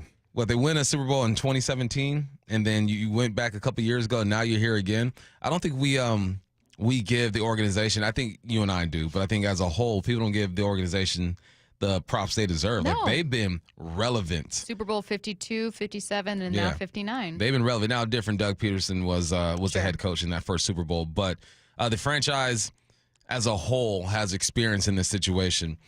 It's all about, I mean, this is going to be the longest 2 weeks of their life, I would assume, because you just want to play the game already. You want to, as in New Orleans, you want to get to New Orleans and get your routine down, but there are going to be distractions everywhere. And I think you hear it a lot of coaches talk about distractions and whatnot, and I'm sure people get tired of it. Like, kind of like they get tired of hearing adversity. Adversity is a word that's always used in sports, but distractions are real. Because how did these teams get here? It's routine, it's discipline, it's focus. So now you have 2 weeks where everyone's telling you you're the greatest thing in the world. You got all these obligations. You're probably getting sponsorships here and there. You're shooting commercials. You're doing all of this stuff. Which team is going to hold their focus the tightest? And you got to look at the Chiefs and say probably them, because they're here every dang year, it seems like. So Pat Mahomes is gonna have this team locked in and rallied, and now it's about Sirianni. Does Sirianni's personality fit the mold of a Super Bowl champion? Because he seems like a guy who's distracted. I've never seen a head coach turn and talk to a crowd before. Yo, his own fans. Like, he's a wild card. But that style of coaching is different from Andy Reid, but it's clearly working because he's here in the Super Bowl. There are some teams that when they make a Super Bowl, I don't know that there's a massive lesson that I can take as someone who covers the Seahawks, because they either have a weapon or asset that the Seahawks don't have access to that offseason, right? Like, the lesson I'm learning from Patrick Mahomes and the Chiefs getting to a Super Bowl is not, oh, you need a franchise quarterback. Yeah, obviously. Mm-hmm. You need gas in your car. Like, you fundamentally need those things, and so I can understand that. Other times, there are teams that make it, and I go, this is more interesting to me. Not because they don't have a good quarterback or they don't have some of these fundamentals that I know to be true, but maybe decisions they've made. And I really like this text in. Julio in Mill Creek says, both of these teams have invested heavily and smartly on both sides of the trenches. Absolutely true. Both of these teams are built defensively front to back, and offensively, obviously, they have their quarterbacks. But they're kind of otherwise, like the Eagles are otherwise kind of an old school offense, who build and maintain the best offensive line in football. That's the style that they play can stand the test of time, right? I feel like when you play a style that is more wide open, spread out, there's more room for error. It just seems like everything that Philly does, whether it's on the football field, off the football field, there's no wasted movement in what they do. There's no wasted picks or whatnot. It's the most efficient organization I've seen other than the Kansas City Chiefs when it comes to just their acquisitions and how they play and what happens upstairs. Yeah. So it's fun to see Philly, this type of team in the Super Bowl, because we want to see the exciting teams, right? We want to see the teams that throw the football all across the yard and make the huge plays and all that. They're making the huge plays, but it's all because of Saquon. I said it earlier, man. He has 7 touchdown runs of 60-plus yards this year. Like, that is ridiculous, and that's a testament to the offensive line being on point, obviously drafting well and getting those acquisitions right. The quarterback being a threat, holding guys accountable in the box, and the Saquon. You said it earlier. I think Saquon has been the biggest acquisition of all the NFL. Truly. I mean, I was thinking of like, all right, you've got obviously Derrick Henry was huge for the Ravens, but Lamar Jackson with his unbelievable season, you just think like, I don't know, that he was like, Lamar was the most productive, important player on that team, even though Derrick Henry obviously probably allowed Lamar to get some of those numbers. He'd be a close second to me, but Saquon's season, I mean, he was 101 yards shy of Eric Dickerson's record in fewer carries, as you've mentioned multiple times. A great point. Like, this was a brilliant signing and a hugely impactful signing. And at the time, people thought a risky one because here's a running back who's struggled at times with injury. And now look at him, showing up in a Super Bowl, coming off the best season of his life. Another thing I like about both of these is I understand there is a fatigue in seeing the same teams over and over. That's particularly true for the Chiefs, though, if you mentioned the Eagles have had since Super Bowl 52, including Super Bowl 52, 3 appearances. But there's also an additional lesson to be learned for Seattle, and that neither of these teams are working with a ton of number 1 overall picks. Nope. These are teams that have drafted well, developed, maybe made trades, free agent acquisitions, and had them be hugely impactful without the benefit of having a first pick. Yeah, true. I think with the Chiefs, it's a bit different, man. They did have Pat was the 11th pick. Yes. So they both had recent. Jalen Carter was top 10. They both had recent picks that are high-ish, but they're not. I mean, I think Seahawks fans. No, I'm just saying the foundation. The foundation of the deal. Yes, Pat Mahomes was the 11th pick, but other than that, they have been able to, because the Chiefs weren't a bad team when Pat was drafted, right? You get the 11th pick, but he continued that thing and took this team to a different level. Mm-hmm. But while you're taking this team to a different level, you have to find creative ways to restock, because every single year the team is different. You don't have the same team. You might have some major components of that team, but the team is different every single year, and they've found ways to do that, man. So, yeah, I think GMs across the league have to look at how they're doing it and try to mimic it in a way. But it always comes down to just player evaluation. That's what it comes down to. Like, all right, you can have whatever picks you want. Are you getting the right guys for your system? Are you getting the right edge rusher for what you want to do? Are you getting the right guard and center for what you want to do? It's player evaluation. So that's why we look at this draft and this offseason and wonder what direction the Hawks are going to go, because now Mike McDonald has another offseason to figure out exactly what his defense wants to be. And that's why I'm glad Kubiak is finally hired, so you can figure out what you need on offense. It's easier said than done. There's a lot of hands in the draft. There's a lot of people that you're leaning on for eval, and it seems like Philly and Chiefs have been able to do well. I have a question for you about Clint Kubiak, but let's go ahead and get to it with headline rewrites. Extra, read all about it. Headline rewrites. We must make headlines. The real story behind the headlines in today's news with Bump and Stacy. Headline number 1, the Seahawks have hired Clint Kubiak to be their new offensive coordinator. What's the real headline? I'm interested in who they're hiring to be their new left guard, actually. Maybe even their right guard. Earlier, I played a cut, and it was Daniel Jeremiah saying, hey, the benefit is that Clint Kubiak runs an offense that's being used by, roughly half the teams in the league, and so you're not going to have this huge learning gap, and you're not going to have a huge issue finding players for it. And I got a question from someone saying that made them nervous about the hire because they said, well, that means presumably that lots of teams know how to defend it, right? I mean, there's film out there, but the Lions were still an explosive offense. The Vikings were. The Rams are as well. You're familiar. There isn't an offense out there that defensive coordinators just look at and go, wow, what are we going to do? It's all about execution. I like the offense because you're going to see a little bit of everything. I would be surprised if there is not a fullback on this team next year. I would be surprised if you don't get better at the tight end spot. We're going to see under center. There's going to be play action boot and all that good stuff. The more you can do, the better as an offense, and that's what I see with Kubiak. Now it's just, are they going to have the right guys? Someone texted in that he's never been called back as a coordinator in 2021.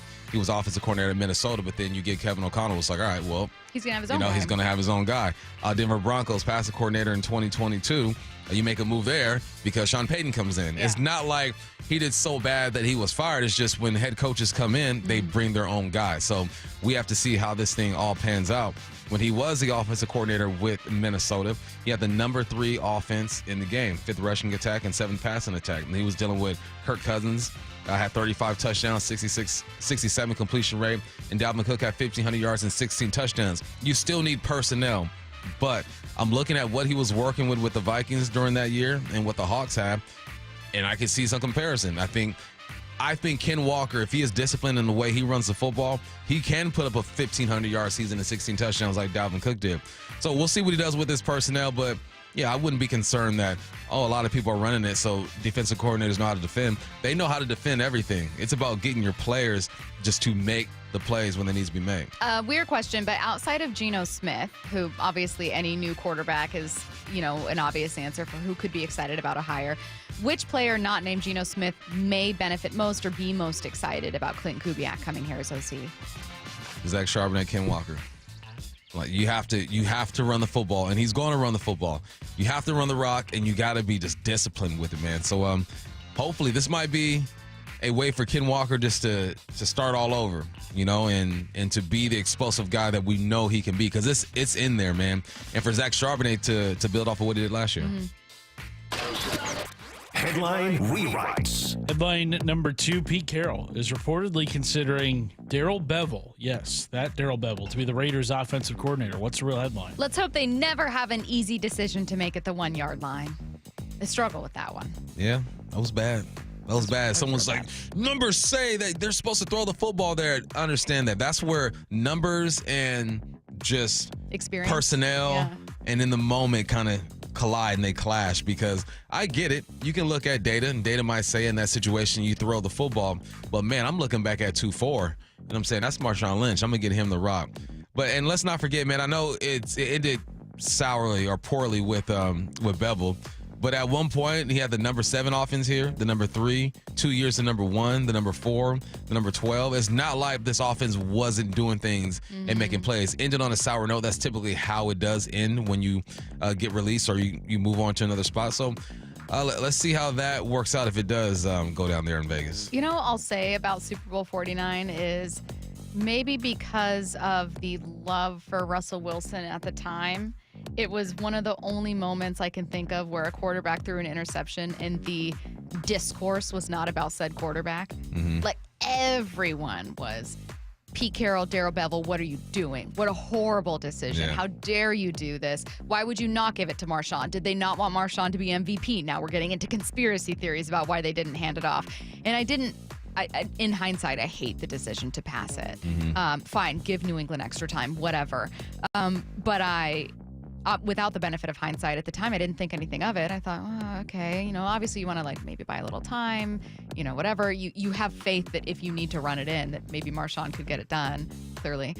But it's weird how we never just collectively talked about Russ throwing the pick, the play design itself, and about Ricardo Lockett. No one ever talked at all about where the play in their mind broke down or whether it was bad execution or a bad job by a receiver. It was never part of the conversation. Yeah, I'm not even mad at the play design. I think that the execution was bad. You're supposed to get a rub there, and if you're Lockett, you know that when a DB is flying downhill, you become the defender. He just got bullied off of that ball there. Right. I'm not mad at Russ throwing the football.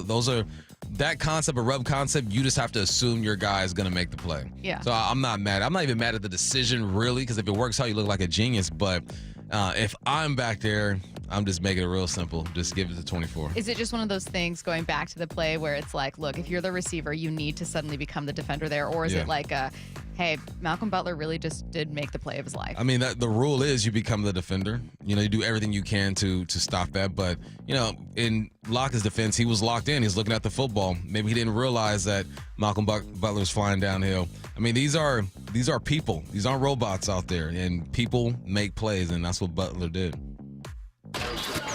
Headline rewrites. Headline number 3, the Storm have traded Jewel Lloyd to Las Vegas in a 3-team deal that has sent Kelsey Plum to L.A. and the number 2 overall pick to Seattle. What's the real headline? At least one Seattle team's making off-season moves. Man, I was so disappointed. Why? Because I was looking at X and I just see Plum, I see Lloyd, I see the Storm. You thought it's a swap? And I'm like, let's go. Let's go. She's coming back. And no, I was sadly mistaken. But we knew Lloyd had to get out of here, right? The lawsuit that she had going on with the organization, some bullying going on apparently. And she's a baller, so that's unfortunate that we're going to lose her. But, yeah, this has to be done. We knew this was coming. I was just so mad that Plum wasn't coming to Seattle. Someone said, going back to Super Bowl 49, watch the play, Russ changed it at the line of scrimmage. I've never once heard that. Never. Listen, just because here's the thing. When quarterbacks talk to the line, doesn't mean they're changing. It means that they could be talking about protection or giving reminders and identifying the box and the mic. So just because he's talking to him doesn't necessarily mean he's changing the play. I promise you, if that's something that was true, both of us would have heard it from players. Without a doubt in my mind. Like, there's no way that happens and no one ever definitively hears about it in the media. Because you're going to get players that are upset with Russ for that, and they talk to reporters they trust. That's exactly what happens. I got a buddy who's on that team, and he's never said that Russ changed the play. That's not something. I do not think that's something that happened. I think it was just a really unfortunate, heartbreaking moment that we'd all like to forget, so I'll stop talking about it. We have not talked a ton about the Mariners today, but there is this fascinating new read on MLB.com about the most extreme ballparks in baseball. And they have some really, really, really interesting information about T-Mobile. That's coming up at 12:45. Coming up next, though, taking a look around the NFL, Pete Carroll has his introductory press conference. The Raiders request to interview a Seahawks coach. Plus, we'll get back to some more to come from a controversial and really entertaining AFC matchup. That's coming your way next. Seattle Sports, your home for Wyman and Bob. We've been going position group by position group. We move on to safeties, Dave. So you got Julian Love, who's entering the first year of a 3-year extension. He had a great season. You got Kobe Bryant in the final year of his rookie deal. Rayshon Jenkins is the most likely cap casualty here because he's got a $7.9 million cap hit. And if they release him, they save $5.4 million. He had some plays, but he didn't have $7.9 million cap hit plays. I agree. On Seattle Sports and 97.3 FM HD2.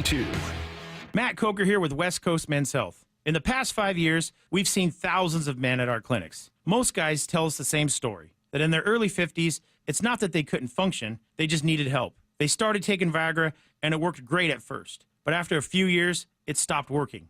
The problem is that their arteries had become more restricted since they started taking it, because Viagra does not unclog arteries. Here at West Coast Men's Health, we use acoustic wave therapy to target the real problem. We break down plaque and clear up the arteries so blood can flow like it did in your 20s. This restores function. And guys, listen to this. You won't have to take a pill anymore. So if this sounds like you, give West Coast Men's Health a call today and see how we can help. With clinics in Redmond and Tacoma, call 206-519-6541. That's 206-519-6541. 206-519-6541. Online at westcoastmenshealth.com. If you're looking for a new Mazda, go see our friends at Mazda of Everett. With over 790 new Mazdas in stock at 11409 Highway 99 in Everett, they have something for every budget and credit type. Save up to $3,970 on new Mazda CX-5s. Come meet the team and see why they've been Washington's largest Mazda dealer since 2015. Exceptional service and always their lowest prices. Visit in-store or online at MazdaofEverett.com today. Hey, it's Shannon O'Kelly from IRG, and this Wednesday night at 6, we're hosting a free live webinar to talk all about stem cell therapy with Dr. Mark Wagner, MD. I'm really looking forward to this live webinar to educate on how using your own stem cells can be an extremely successful method to help regenerate native tissue in rotator cuffs, meniscus tears, and reduce pain in osteoarthritic joints. Which joints have you seen good success with? Shoulders, elbows, hips, knees, even wrists and ankles. And in this live webinar, we'll tell you all about the procedure, how simple and safe it is using your own stem cells, and how we determine if you're a candidate. Dr. Wagner has performed over 20,000 stem cell procedures. Are you in pain? Join us this Wednesday night at 6 and learn all about stem cell therapy with Dr. Mark Wagner, MD. Register for our free live webinar at irgpt.com/events. irgpt.com/events. Sherry, what have you done to your hair? What do you mean? Does it not look good? It doesn't look good. It looks freaking amazing. I can't believe how thick and healthy it looks. Oh, I must know your secret. No secret. It's hair volume from New Nordic. Hair volume, huh? Well, it certainly lives up to its name. Your hair has never looked so thick. It is gorgeous. I was so tired of having thin and brittle hair. Ugh, and the shedding. So I figured I'd give hair volume a try. Needless to say, I'm thrilled with the results. Hey, where are you going? I'm going to pick up some hair volume right now. My reunion's next month, and I want my hair to look as good as yours. Hair Volume is the best-selling hair tablet in the world and one of many award-winning natural health products from New Nordic, the #1 supplier of dietary supplements in Scandinavia. Purchase at newnordicusa.com or your local CVS. Available as a tablet or delicious gummy. Help your hair look full, voluminous, and beautiful again at newnordicusa.com or CVS. The Hot Stove Show. Stay up to date on the Mariners offseason with Aaron Goldsmith, Gary Hill, and Shannon Dreyer. Swing and a miss for strike 3. Tuesdays from 7 to 9 p.m. leading up to spring training. Old windows can be a drain on your energy bills and on your peace of mind. Isn't it time for an upgrade? Justin Shirley, CEO of State Roofing and Exteriors. Our energy-efficient replacement windows work smarter, keeping your home comfortable while saving you money year-round. It's an investment in your home and your security. Call State Roofing and Exteriors at 866-ROOF-ROOF or visit stateroofing.com today for a free estimate. State Roofing and Exteriors, held to a higher standard since 1968. The LJ Way is the Lee Johnson Auto Family. Hello, hello. Welcome to Lee Johnson Auto Family. This is King. This organization's a special one. They call it the Lee Johnson Auto Family, and it's not just a name. It's not just some cliche. They foster an environment for us to become a family, to work together, to really become close, and they show us in a lot of different ways that they do value us. Is it perfect? No, no place is. But I've been very thankful to be here in the almost 10 years and have every plan to stay here for a lot longer and just watch it continue to grow. He's fun and professional, which explains why so many people visiting Lee Johnson Kia ask for him by name. The LJ Way is the Lee Johnson Auto Family. Swedish Cyberknife has been serving the Pacific Northwest with innovative and compassionate care since 2006. Being able to precisely and accurately deliver radiation makes a difference in terms of controlling cancer and reducing the risk of side effects. The treatment is completed in only 5 sessions, lasting less than an hour. Patient surveys consistently give Swedish Cyberknife the highest of rankings. Swedish.org/cyberknife prostate. Treat prostate cancer with Swedish Cyberknife. From the Quantum Fiber Studio. This is Bumpin' Stacy. Weekdays 10 to 2 on Seattle Sports and 97.3 FM HD2. Taking a look around the NFL, we are going to start with the Seahawks' former head coach, now Raiders' current head coach, Pete Carroll, being officially introduced to Raiders media at a press conference today. Here he is speaking with the team and being interrupted by one of his former players, Marshawn Lynch. With our guys, I know that we have a good draw for people from out of town. Hey, there you go. There you go. That's what I'm talking about. Hey, Mark, settle down a little bit. Pete Carroll's funny. Marshawn Lynch can almost do whatever he wants to do. Truly anything. My man's been like pulled over, don't worry about it. Interrupting interviews, don't worry about it. Sidelines, it don't matter. Marshawn can do whatever he wants to do. He could push an old lady over and we'd be like, that's so beast mode. But good for Pete, man. He's a Raider, and it's going to feel different over there. Like we said the other day, he doesn't fit the stereotype of what a Raider coach, how he behaves and how he looks and all that stuff. Pete's a good dude, man, so I'm excited for Pete. It's going to be tough over there, though, man. Mm-hmm. They got to find a way to move up and grab him a quarterback. The Raiders have also requested permission to interview Seahawks DBs coach Carl Scott for their defensive coordinator job. Scott was the lone holdover from Pete Carroll's coaching staff in 2024 under Mike McDonald. Yep, go get your guys, man. And I've listened to Coach Scott speak before at clinics and all that good stuff, and his philosophy. He's a great teacher, a good communicator, and if you get him around the right guys, you can have a solid defense over there. The Saints, meanwhile, are expected to fly to Philadelphia this week to conduct an interview with Eagles OC Kellen Moore for their head coaching job. Chiefs and Eagles assistants are allowed to interview during the bye week before the Super Bowl. Good for them. That way you don't have to wait until after the Super Bowl to actually make that move. What I don't get, Bump, is the Saints are really struggling to find their next head coach. Is this just very obviously the least desirable job, and what makes it so? I don't know. That is interesting. Right? You do have a couple weapons over there. I mean, Carousel over there. We'll see how his body holds up. But they're late in the game. We thought the Seahawks were late in the game. Like the Saints are just waiting for a head coach. I mean, they're waiting for someone to slide into their DMs. You should be all up in those DMs, Saints. So yeah, you fly to Philadelphia. You talk to Kellen Moore. I think he's probably the biggest name that's left out there, I think.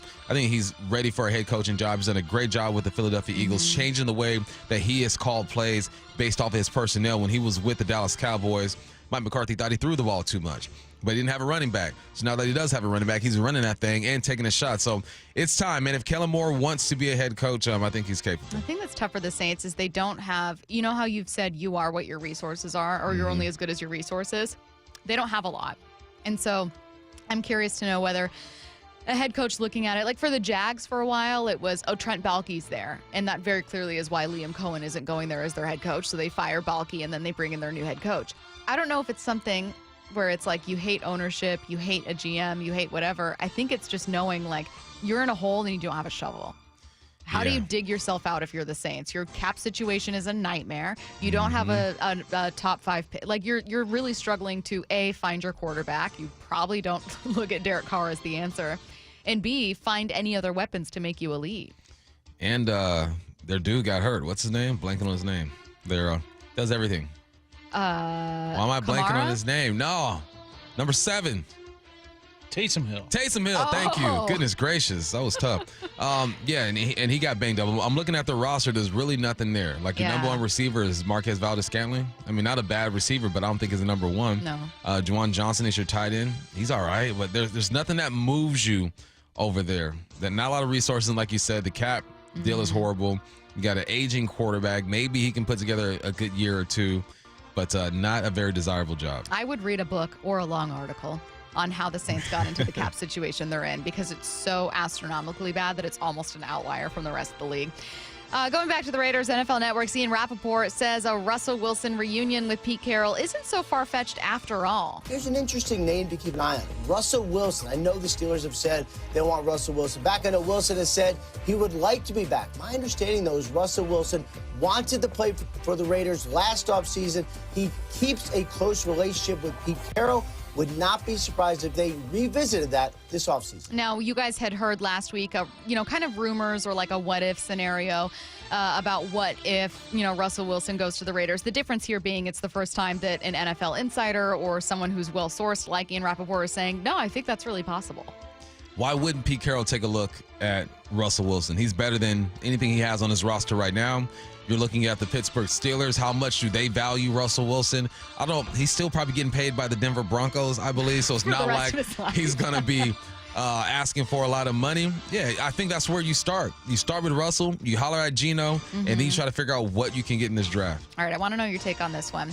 ESPN's Booger McFarland asks whether Josh Allen was, quote, simply born in the wrong era. And I think Josh Allen has to ask himself, was I born in the wrong era? Because Mahomes is not going anywhere, Boom. Oh. He's not going anywhere whatsoever. This is number 5, and he's going for 3 in a row, going for his 4th overall. So at some point, they got to figure out a way to get over the hump. And I don't feel bad for anyone because everything in this game is earned, not given.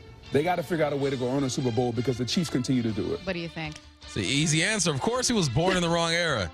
You got to go to his parents and be like, man, y'all should have waited like 5 years, man. Give me a chance here. Get to know each other. Right? But this is sports. You go through every sport has its team, its players, right? The NBA was carried by Jordan, then Kobe, then LeBron. Now you got these youngsters, SGA, Wembanyama coming up.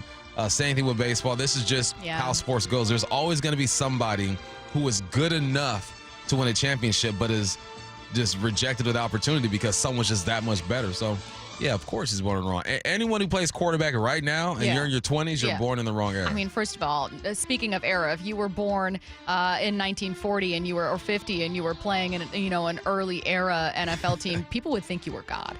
If Josh Allen was a quarterback in 1970, people would be like, "Are you seeing this guy? This is insane. I've never seen anything like this." Secondly, forget being born in the wrong era. How about just being drafted to a team in the wrong conference? You mentioned earlier, hey, how many really elite MVP caliber quarterbacks are in the NFC right now? And we couldn't for the life of us think of one. I mean, Jaden Daniels had a really amazing season as a rookie, probably going to be offensive player of the year if it's not Saquon. But man, if Josh was in the NFC, like if the Bills as a team, let's say he's in the same situation, if the Bills were an NFC team, does anyone doubt he'd have a Super Bowl? Oh, he'd be at least in the Super Bowl, But yeah, wrong era, wrong conference, wrong team. Good luck to you, Josh. Former coach of an NFC team, Matt Eberflus, is interviewing today with Dallas is expected to be named their defensive coordinator if all goes well. Good for him. This is the NFL.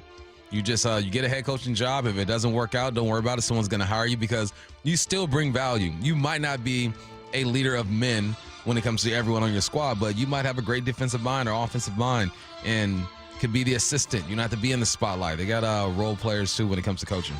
Also, what I'll say about Matt Eberflus is you did see kind of a downturn, if I remember correctly, with the Bears defense once he left. It's not like suddenly he left and the Bears became a significantly better team. It was clear he was not the answer at head coach, but also clear that they had some deep-rooted problems there. So curious to see if he succeeds in a different stint, different team, different job. Next up, Aaron Glenn, speaking of defensive coordinators, now head coach for the Jets, was hyped during his introductory press conference earlier today. Put your seatbelts on and get ready for the ride. Listen, there are going to be some challenges, but with challenges gets opportunity. But here's what I do know. We're the freaking New York Jets, so we're built for the I'm here for it. We'll see. Yeah. Sounds good. I always love when head coaches get the job. It's all fresh. Remember Ben Johnson walking into the facility, everyone clapping and stuff. Hey, we're so excited. And then it gets real. So I hope that he can keep the same energy because we know how tough it is over there with the Jets. We just talked about how hard it is in the AFC. But this is something Aaron Glenn always wanted to do. He wanted to be a coach, the head coach for the team that drafted him. And he's got his opportunity. So great start, man. Him, Ben Johnson, they got me bought in. Let's see what it looks like week 7. Let's jump back to that conversation about Josh Allen being born in the wrong era. A take by Booger McFarland that you didn't disagree with at all. JD in the 509 says, it happens all the time in every era. You had Peyton, Manning, and Brady in the same era. Yes, first of all, Manning did eventually get by Brady, and Manning did eventually win a Super Bowl. In fact, ended up winning 2 over the course of his career with 2 different AFC teams. But also, I think that was still fair to say about them then. Yes, it's a narrative that you can say about multiple players, but there is something that's a shame about players that are exceptional that never get to win it all. Yeah, and this is a different era. I understand you said Manning didn't go to 5 Super Bowls. Brady, I think you can put him in there. It's more like you were in the Joe Montana, Brady, now Pat Mahomes. I think you can go Terry Bradshaw as well. He won multiple. There's only like 4 or 5 quarterbacks who really just controlled a league. So, yeah, man, good luck to everybody. All right, coming up, most baseball fans think Coors Field is the most extreme ballpark in MLB for obvious reasons. The altitude can affect how far the ball travels. But a new feature on MLB.com says another park was actually more impactful than any other in baseball last year. Mariners fans, you can probably guess where it is. That's next. The Hot Stove Show, Tuesdays from 7 to 9 p.m. New Mariners hitting coach Kevin Seitzer just 2 years ago was the Major League Coach of the Year, now taking over as the hitting coach for the Seattle Mariners. When you look at this opportunity with Seattle, what excites you the most about being part of the Mariners? Everything. Talented pitching staff, city that's ready to win, and hopefully we can come in there and help out a little bit and get us to the promised land. Stay up to date on the Mariners offseason. The Hot Stove Show, every Tuesday leading up to spring training. Hey, what's up? It's Michael Bumpus for Silver Reef Casino. The weather is changing. It's getting cold. We are in winter. Don't let it get you down. It's time for you to make plans at Silver Reef Casino. The big game is coming up February 9th, and you know who's playing. It's Philly and the Chiefs. They got you covered. Try something different. They're having a watch party, man. There's going to be great food. Lots of people there who are interested in the game and not just the commercials. There's going to be a raffle, a buffet, swag. Most importantly, the football game will be on. If you are interested, visit silverreefcasino.com. That's silverreefcasino.com, and you don't have to go anywhere. After you're done, book one of their deluxe rooms, man. They got great views of Mount Baker and the Salish Sea, and then they got dining on site, man. Restaurants everywhere. You don't have to go anywhere. They have something for everyone. If you're interested, visit silverreefcasino.com. That's silverreefcasino.com. Hey, it's Mike Salk here. Let's talk stats. According to the U.S. Bureau of Labor Statistics, the state of Washington ranks number 4 in the whole U.S. for the highest concentration of roofers. That's literally thousands of roofers to choose from. So how do you know how to pick the right one for your home?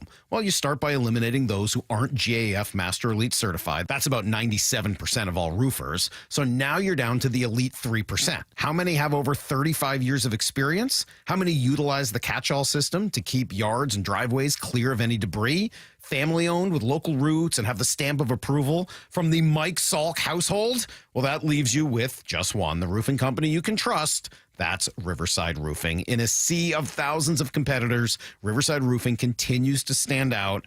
And guess what?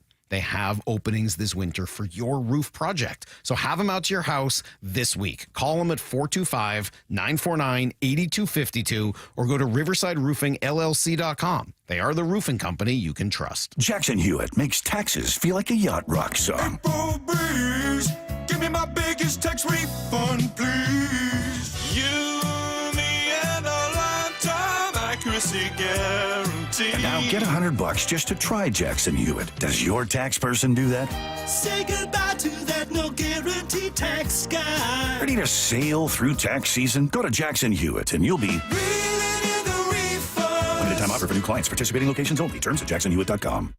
If you love designer brands and you love clearance, then you're going to love this. Macy's is having a huge designer clearance event right now with incredible new designer markdowns on cold weather styles from BCBG, Hugo Boss, Michael Kors, and more. How big are the markdowns? How about Coach boots for $200 or less? So if you're looking for the things you love all in one place, come in and shop the designer clearance event at Macy's today. Savings off already reduced prices. Exclusions apply.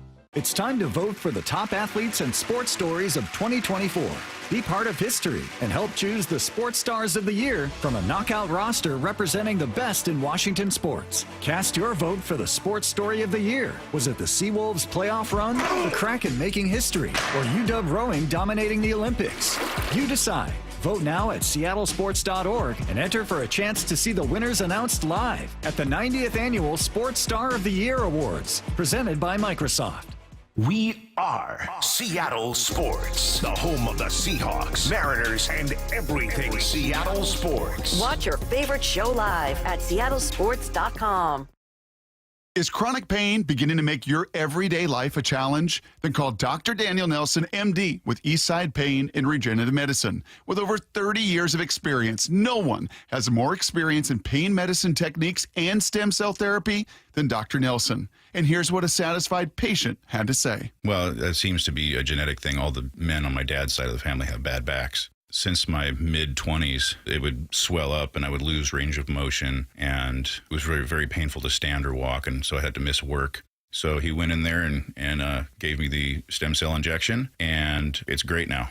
I get to keep all my original equipment, if you will. No permanent loss of range of motion, in and out in a day. That's totally worth it. I couldn't recommend Dan Nelson more highly. So don't let pain control your life. Consider stem cell therapy with Dr. Daniel Nelson, MD. Call 425-823-4000 today. That's 425-823-4000, or go to danielnelsonmd.com. Are you curious about who offers the best deals on top-rated Samsung, LG, and Sony TVs? The answer is surprising. It's not online, and it's not the warehouse clubs. The best deals on top-rated TVs are at Video Only. Don't believe it? Then check out the trade-in deals at Video Only. How about $500 for your old TV? Try doing that online.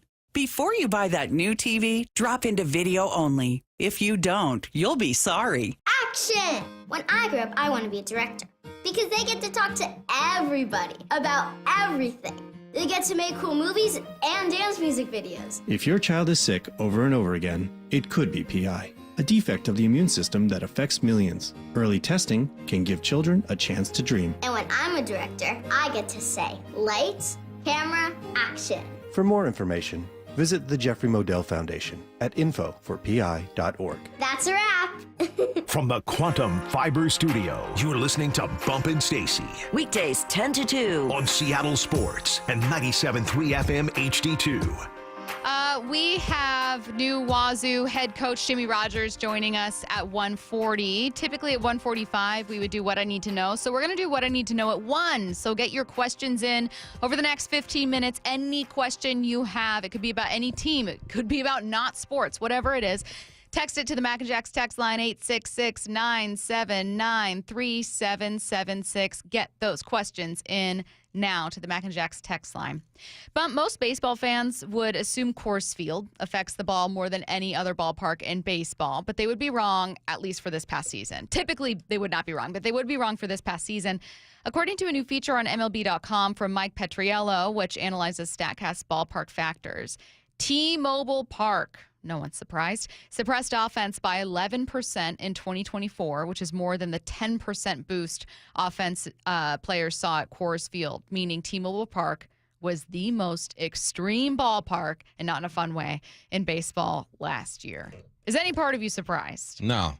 But what we're going to text is, I don't care. Other teams came there and hit the ball well and yada, yada, yada. Yeah, they probably did, but they don't deal with it as much as the Mariners deal with that. No. That situation. So exactly. Yeah. And other teams are better, too.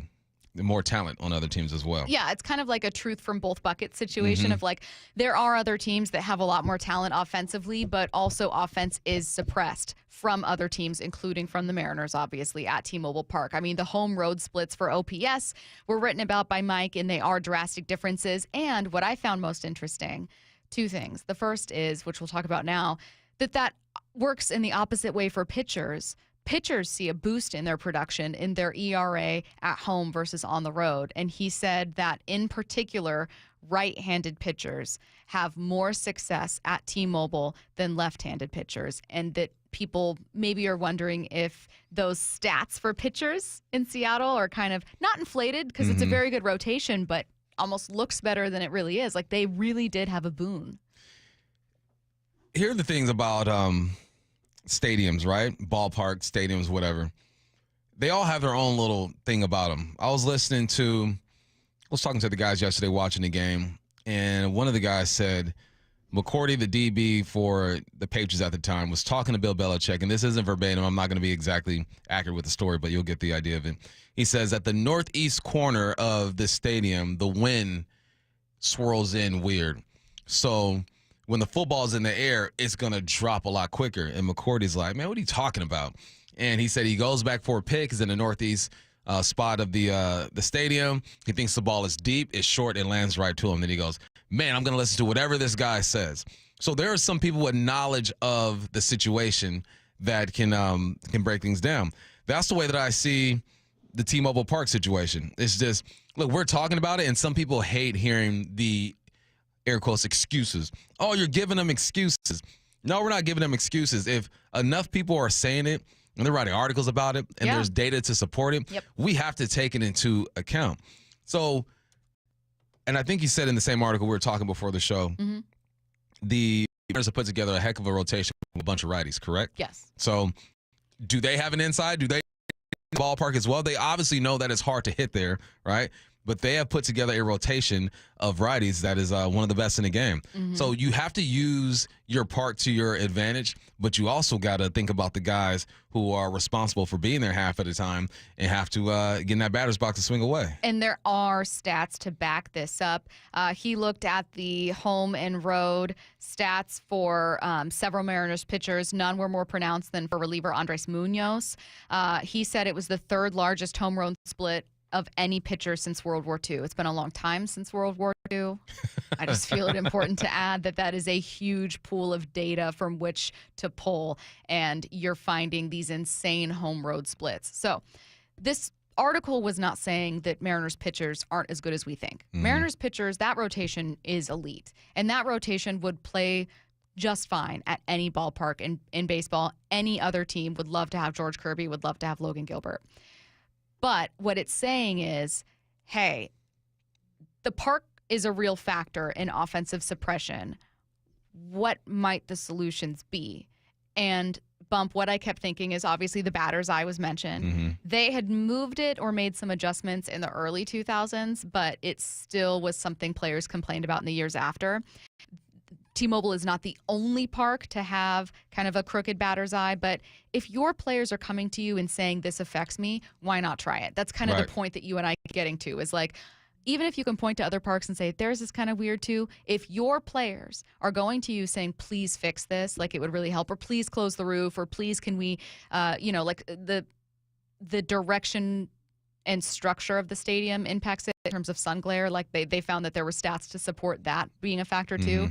There's some things you can't control, but when you can't pay for a great bat, control what you can control. Do everything you can to help your batters. And I know in doing so, you're helping opposing batters. But guess what?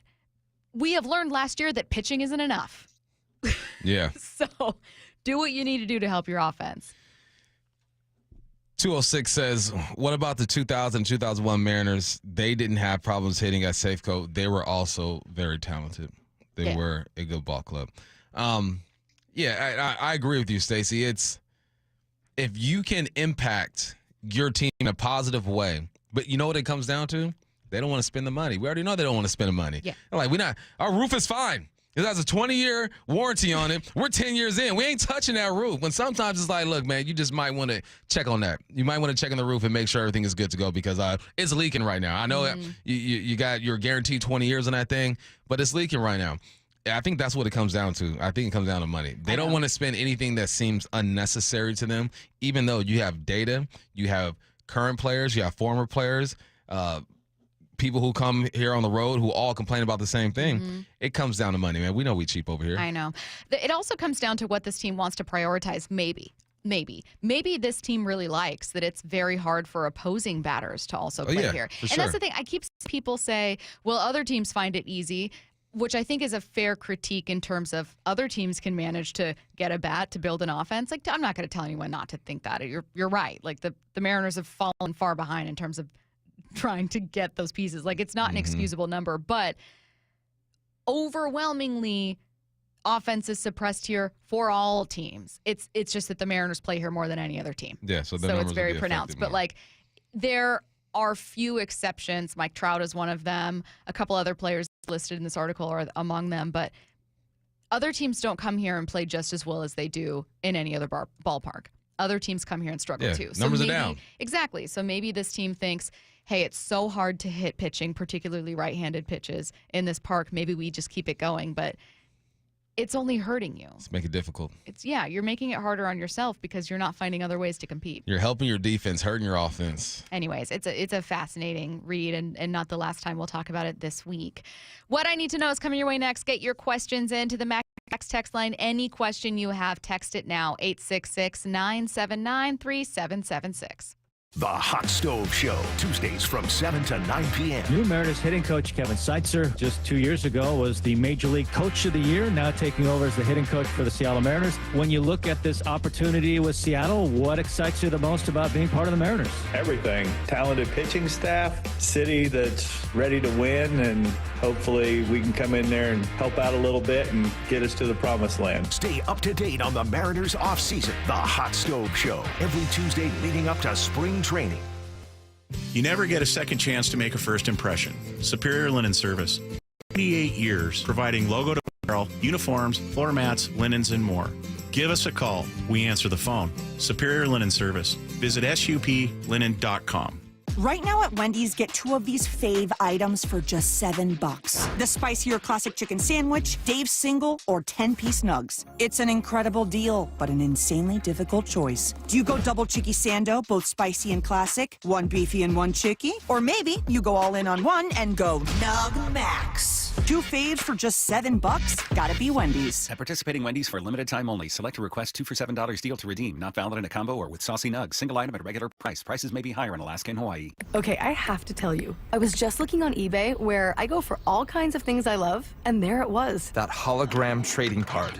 One of the rarest. The last one I needed for my set. Shiny like the designer handbag of my dreams. One of a kind. eBay had it, and now everyone's asking, ooh, where'd you get your windshield wipers? eBay has all the parts that fit my car. No more annoying, just beautiful.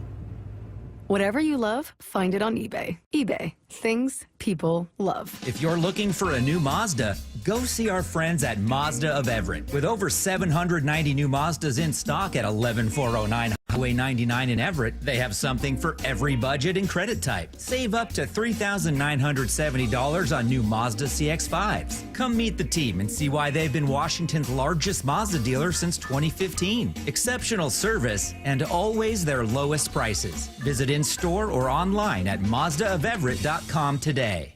Guys, did you know your testosterone affects everything in your system, including how you feel and perform every day?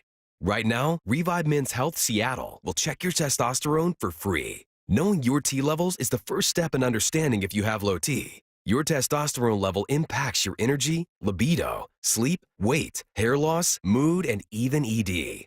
Maintaining an appropriate T level can change your whole life. Most men start to see changes in their hormone levels in their 30s. Experience and results matter. So what are you waiting for? Get your T levels checked today by local, experienced, and trusted men's health experts. They've helped thousands of men since 2011. They're so confident they can help you, they even guarantee it. Call Revive today and schedule your free testosterone test, free exam, and free consultation. Call Revive Men's Health at 206-529-1111. That's 206-529-1111. Or visit ReviveMen'sHealth.com. Where can you kick off the new year with big savings on gig speed? Only with Xfinity, now through January 30th. Get gig internet at home for $25 a month for 1 year when you add an unlimited mobile line, which connects you to gig speed Wi-Fi on the road. Act fast today and save more than $650 over AT&T and Verizon in your first year. Plus, hurry and take advantage because right now you can also get a free 5G phone with trade-in. So save big and stay connected to what you love with fast gig speed internet and mobile. From home to hotspots, this new year, it's all about gig speeds and big savings. Don't wait and get gig speed internet. Spend less green and switch to Xfinity.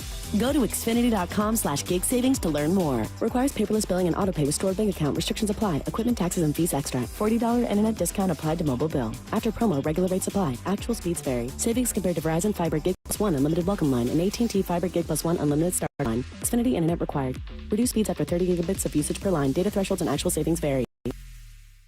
Hey, it's Dave Wyman with Dr. Mark Wagner, MD from Seattle Sports and Regenerative Medicine. Dr. Wagner is hosting a free stem cell webinar this Wednesday night at 6 to explain how stem cell therapy works. Really looking forward to this live webinar to educate on how using your own stem cells can be an extremely successful method to help regenerate native tissue in rotator cuffs, meniscus tears, and reduce pain in osteoarthritic joints. And which joints have you seen good success with? Shoulders, elbows, hips, knees, even wrists and ankles. And in this live webinar, we'll tell you all about the procedure, how simple and safe it is using your own stem cells, and how we determine if you're a candidate. Dr. Wagner has performed over 20,000 stem cell procedures. Are you in pain? Join him this Wednesday night at 6 o'clock for the free stem cell webinar and learn all about this amazing procedure. Register now at drmarkwagnermd.com. That's drmarkwagnermd.com. The Seattle Golf Show, Friday, February 7th and Saturday the 8th at the Seattle Convention Center has 100 exhibits. Buy tickets online and get up to 4 rounds of golf and get free balls while they last at the door. Shop the huge Putts Golf Sale. Kids under 12 are free. VIP tickets at seattlegolfshow.com. This is Seattle Sports. Streaming through the Seattle Sports app. KIRO AM Seattle. KIRO FM HD2 Tacoma. Home of the Seahawks, Mariners, and everything Seattle sports. Seattle Sports Snapshot. We have ourselves a Super Bowl. The Chiefs will look to become the first team in NFL history to get a three-peat when they play the Eagles in Super Bowl 59 in New Orleans in 2 weeks. In Vegas this morning, Pete Carroll was officially introduced as head coach of the Raiders. Former Seahawk and Raider great Marshawn Lynch was in attendance at the press conference. Snapshot, brought to you by Miller Lite. When it's game time, it's Miller time. This hour is brought to you by Mazda of Everett. From the Quantum Fiber Studio. This is Bump and Stacy on Seattle Sports. Streaming through the Seattle Sports app and at seattlesports.com. Now, here are your hosts, Michael Bumpus and Stacy Ross. Here we go now. Get your questions in for What I Need to Know. I know it's a little bit early, but we're bringing on Cougs head coach Jimmy Rogers for his first interview coming up at 1:40 p.m., which is normally when we do this, so get those questions in. 866-979-3776. It is What I Need to Know. What I Need to Know. Someone said, have you ever considered doing this as a longer segment? I could listen to y'all shoot the blank for an hour and be totally happy. I don't know if we'd get enough questions. Nah, sometimes the text line be dry when it comes to questions. You know, or you just get lots of repeats, which just means they're questions we're all interested in. But I also don't know how many people want to hear me talk about, like, my favorite ice cream flavor. I do like talking about myself, but do you? I recognize. Tell me something about yourself I don't know. I don't know anything you don't know. I mean, I talk about myself a lot. I'm sure there's something I don't know about you, Stacy. I can't juggle. Okay. That's good. I'm not afraid of heights. You're not? No. Space Needle don't bother you? Nope. That thing freaks me out. Never been. The only time I've ever felt a little like, ooh, is, you know, when you go to maybe an arena that's especially steep. Yeah. So you're at the very top. Like some basketball arenas, maybe some hockey, and you're kind of like, wow, I feel like if I... to the 300 level at Lumen? It gets steep up there. Really? See, that's when I get not afraid of heights, but I think it's like an equilibrium thing. Like you kind of look over and you feel like your body's going to fall forward. I always think of the worst case scenario, like what if an earthquake happens? It's so dark. And I'm up here. Jeez. I think about from California, man. No, listen. Grew up earthquakes. That's fair. That's totally fair. And ever since I read that one article about the big quake that could be coming to the Pacific Northwest and basically like shatter the West Coast. Since reading that article, I have been afraid of being in parking garages. I'm talking in the years. It's been like, what, 5-6 years since that article came out? Every time I'm in a parking garage, I'm like, what if? And let me tell you, when I get to the second level of a parking garage, I'm like, now I'm trapped. Do you park up top at Lumen in the garage? Yes. So you're good up there. You feel better up there? But you know when you go, some parking garages, you go in and it's like a basement? Yeah. So like you go then to the second level, then to the third, and you're like, how deep underground am I? Who dug this? An army of rats? Like, how did we get so far down here? 866-979-3776. We talked about coaches that could win in a fight by division. Someone said, what division, we've been asked a similar question, would win in a race? In a race? I like the NFC West in that one, honestly. I like the They're West. all young, they're all spry. Yeah, I like the West. Yeah. Although Aaron Glenn, that kind of shifts things towards the AFC East right now. I mean, he's built. He's built, but I don't think he can run. He's My a man, DB. He like 50-something, though. I mean, Darryl Green was running.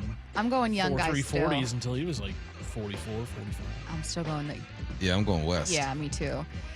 What I need to know, we all know Marshawn loves Oakland. If he does one day end up in the Hall of Fame, will he go in as a Seahawk or can he request to go in as a Raider? That'd be ridiculous. He didn't do nothing over there. I don't think they really put you with a team when you go in. I can't see him. It's just your bronze bust. It's just your head. And he has a fairly, from our understanding, at least appearances he's made, like a decent relationship with the Seahawks. He's been here ahead of Seahawks games. Like it was obviously that relationship with Pete Carroll, but like, I don't know, man. I think sometimes relationships ended weirdly with former players, but now you hear Marshawn Lynch, totally cool about the Seahawks. Richard Sherman will still speak really highly of them. Yeah. Same for Cam. And he only spent 2 years with Oakland. And only 1,200 yards. Would you feel away? I'd feel away. I would, if you for requested sure. to go in. 7 with Seattle, 4 with Buffalo, 2 with Oakland. You got to go Seattle. I don't think he would. Are the Raiders going to end up being the Seahawks 2.0? No, it'd be 3.0 because that's the Panthers right now. And then if you look at the Commanders coaching staff, there's a bunch of Seahawks over there too. How many games could the Seahawks have won if Abe Lucas played the whole season? I don't know, 1 or 2 more. 2 more? 1 or 2. Yeah, I'd give him another one. I don't know. It felt like they're. So I actually have another question for you related to this one. I remember making a point of, hey, all these people want the Seahawks to tank, but you're closer to becoming a 12-win playoff team than you are a 2-win team. Why would you suddenly want to be a 2-win team? But then I was listening to a podcast, and this is a take that Curtis has made before, so it's not my first time hearing it, but I was listening to the Ringer NFL show this morning, and they were talking about just the incredible difficulty of improving on your wins the higher you get. Mm-hmm. Are they actually further away from being a 12-win team than we think? I don't think so. They won 10 games this year. I know you can look at that last game and say, all right, the Rams mailed it in. But, I mean, we always go back to the first Rams game and the New York Giants game. Yeah. Games that we felt like they could have and should have won. No, I think, but then you got to look at, all right, their schedule next year and how good those teams are. Things change every year, but if they were to run it back this year with the same schedule and just improve a bit, I think you win 12 games. Very cool playing the AFC South. Yeah. It's going to be an interesting 2025. Let's see. 866-979-3776. What I need to know. Have you ever caught a foul ball? No. I've been close. I've been like within like 10 to 15 feet. Have you ever been close enough and then a kid caught it and you were like, I can't wrestle for it? Nah. If a kid, foul balls are dangerous, one. You better keep your head on the swivel. But no, if a kid was in the area and he or she looked capable, I just let him have a go at it. Yeah. 866-979-3776. We have a what I need to know for Curtis. Rude. All right. With all the pictures that were picked up recently, Curtis, and they said it in all caps. Do you think we're about to unload a big arm? I think they want to. I don't think there's enough bites at the apple right now across Major League Baseball for specifically Luis Castillo. I think the Mariners have just kind of geared their entire offseason around getting rid of that $25 million salary so they can spread it around and add a little bit more. And I think they just don't have the leverage right now that they thought they would. So, yes, they would like to move one. I don't think it's going to happen. Yeah. 866-979-3776. What I need to know, says another listener, would you rather have DK for $30 million a year or a Pro Bowl guard like Trey Smith for $20 million a year? Pro Bowl guard. All about that line, man. Sorry, unfortunately, DK. I think we can find receivers. Nothing like DK. He's special, right? As far as the size and speed and all that good stuff. But all starts in the trenches, man. That's where it starts. Oh, my God. This same person said, thanks, and then all caps again, Curtis. What? Why are you yelling at me? It's so aggressive. Best uniforms in sports, says another listener. You know what? I was looking at the Buffalo Bills in all whites. Liking it? Those are clean. Yeah. Yeah. I've always liked Texas, the Longhorns. I just like that burnt orange. It's simple. Any uniform, Bama, Texas, a couple of them that's like 2 colors. Penn State. Exactly. You have one primary color and that's it, and then white. Like it always looks Raiders. classic. Like the Raiders. Do you like the Saints? All right. Okay, is it the gold that kind of takes away from it? Yeah. It is a little gaudy. Mhm. It's very New Orleans, but Yeah. what about jerseys that most match the city? Because I'd have New Orleans up there. It matches the Very city. Mardi Gras feeling, like Yeah, the that's gold true. of it. Like when they show crowd footage and people have like Mardi Gras outfits or just, I'm like, this fits. Like the fleur-de-lis kind of thing that they have. It just makes sense. I feel like for some reason the Jaguars, that fits. Yeah. 4 Down Territory coming your way next. Seattle Sports, your home for Brock and Salk. Seahawks have their man. It's Clint Kubiak will be the new offense coordinator, 37 years old, third opportunity to run an offense. Did it in Minnesota, did it in New Orleans. And I thought that your sales job was great. There's some pretty compelling numbers to show that he's been successful. Every situation he's been in, that team has gotten better. The red zone touchdown percentage has been great under Clint Kubiak, no matter where he's been. If there's one thing we know about Mike McDonald, he put a lot of emphasis on red zone. On Seattle Sports and 97.3 FM HD2. Thursday, February 20th. Common Kings bring their signature sound to Muckleshoot Casino Resort. This Grammy-nominated band has taken the world by storm. Feel the beat, catch the rhythm, and groove to the smooth blend of reggae, rock, and R&B. Common Kings take over the Muckleshoot Event Center, February 20th. Get your tickets now at muckleshootcasino.com. Matt Coker here from West Coast Men's Health. Guys, if you're taking Viagra or any other pill for ED, I want you to ask yourself this question. Do I want to continue to do this for the rest of my life? If you're like most men, the answer is no. Here at West Coast Men's Health, we can restore blood flow naturally without pumping your body full of chemicals like you've been doing. Guys, you need to come in today and fix this problem now. Why are you putting this off? Viagra's not going to magically start working next week, and you don't want to use shots or go under the knife. Call us today and speak with our clinic manager. Ask him any question you like, how it works, the science behind it, and even the cost. Change your life today like the thousands of men who already have. If you're tired of dealing with ED or Peyronie's disease, then call West Coast Men's Health. With clinics in Redmond and Tacoma, call 206-519-6541. That's 206-519-6541. 206-519-6541. Online at westcoastmenshealth.com. At Lake Washington Windows and Doors, we are committed to giving you quality workmanship and white glove service that exceed your expectations. Get our exclusive leak armor installation backed by a lifetime warranty. Choose Lake Washington Windows and Doors, a name you can trust. Hey, it's Mike Salk here, and it's always fun to talk about what our teams in town need to do to get a little bit better. But what about us? I, just like everyone else listening, could always get a little better at something. Well, what if it's something as important as becoming healthier? I was in that position just a couple years ago when I first reached out to Eastside Weight Loss Clinic with a phone call. It only took 15 minutes, that's all. And during that phone call, I learned all about the Eastside Weight Loss Clinic plan and how it would help me not only lose weight, but keep it off. Well, what I found most interesting was the how. I'm not interested in pills or injection. That stuff just scares me. No, thank you. I was looking for a healthy plan which allowed me to lose weight naturally. Now, a big perk was I could still eat really good food and not have to exercise to make it happen. It worked for me, and I got a feeling it will work for you as well. Take 15 minutes today and call Eastside Weight Loss Clinic and just find out. You can find them at eastsideweightlossclinic.com or call 425-588-0080. That's eastsideweightlossclinic.com. Dr. Ryan Coogan, D.C. Results may vary.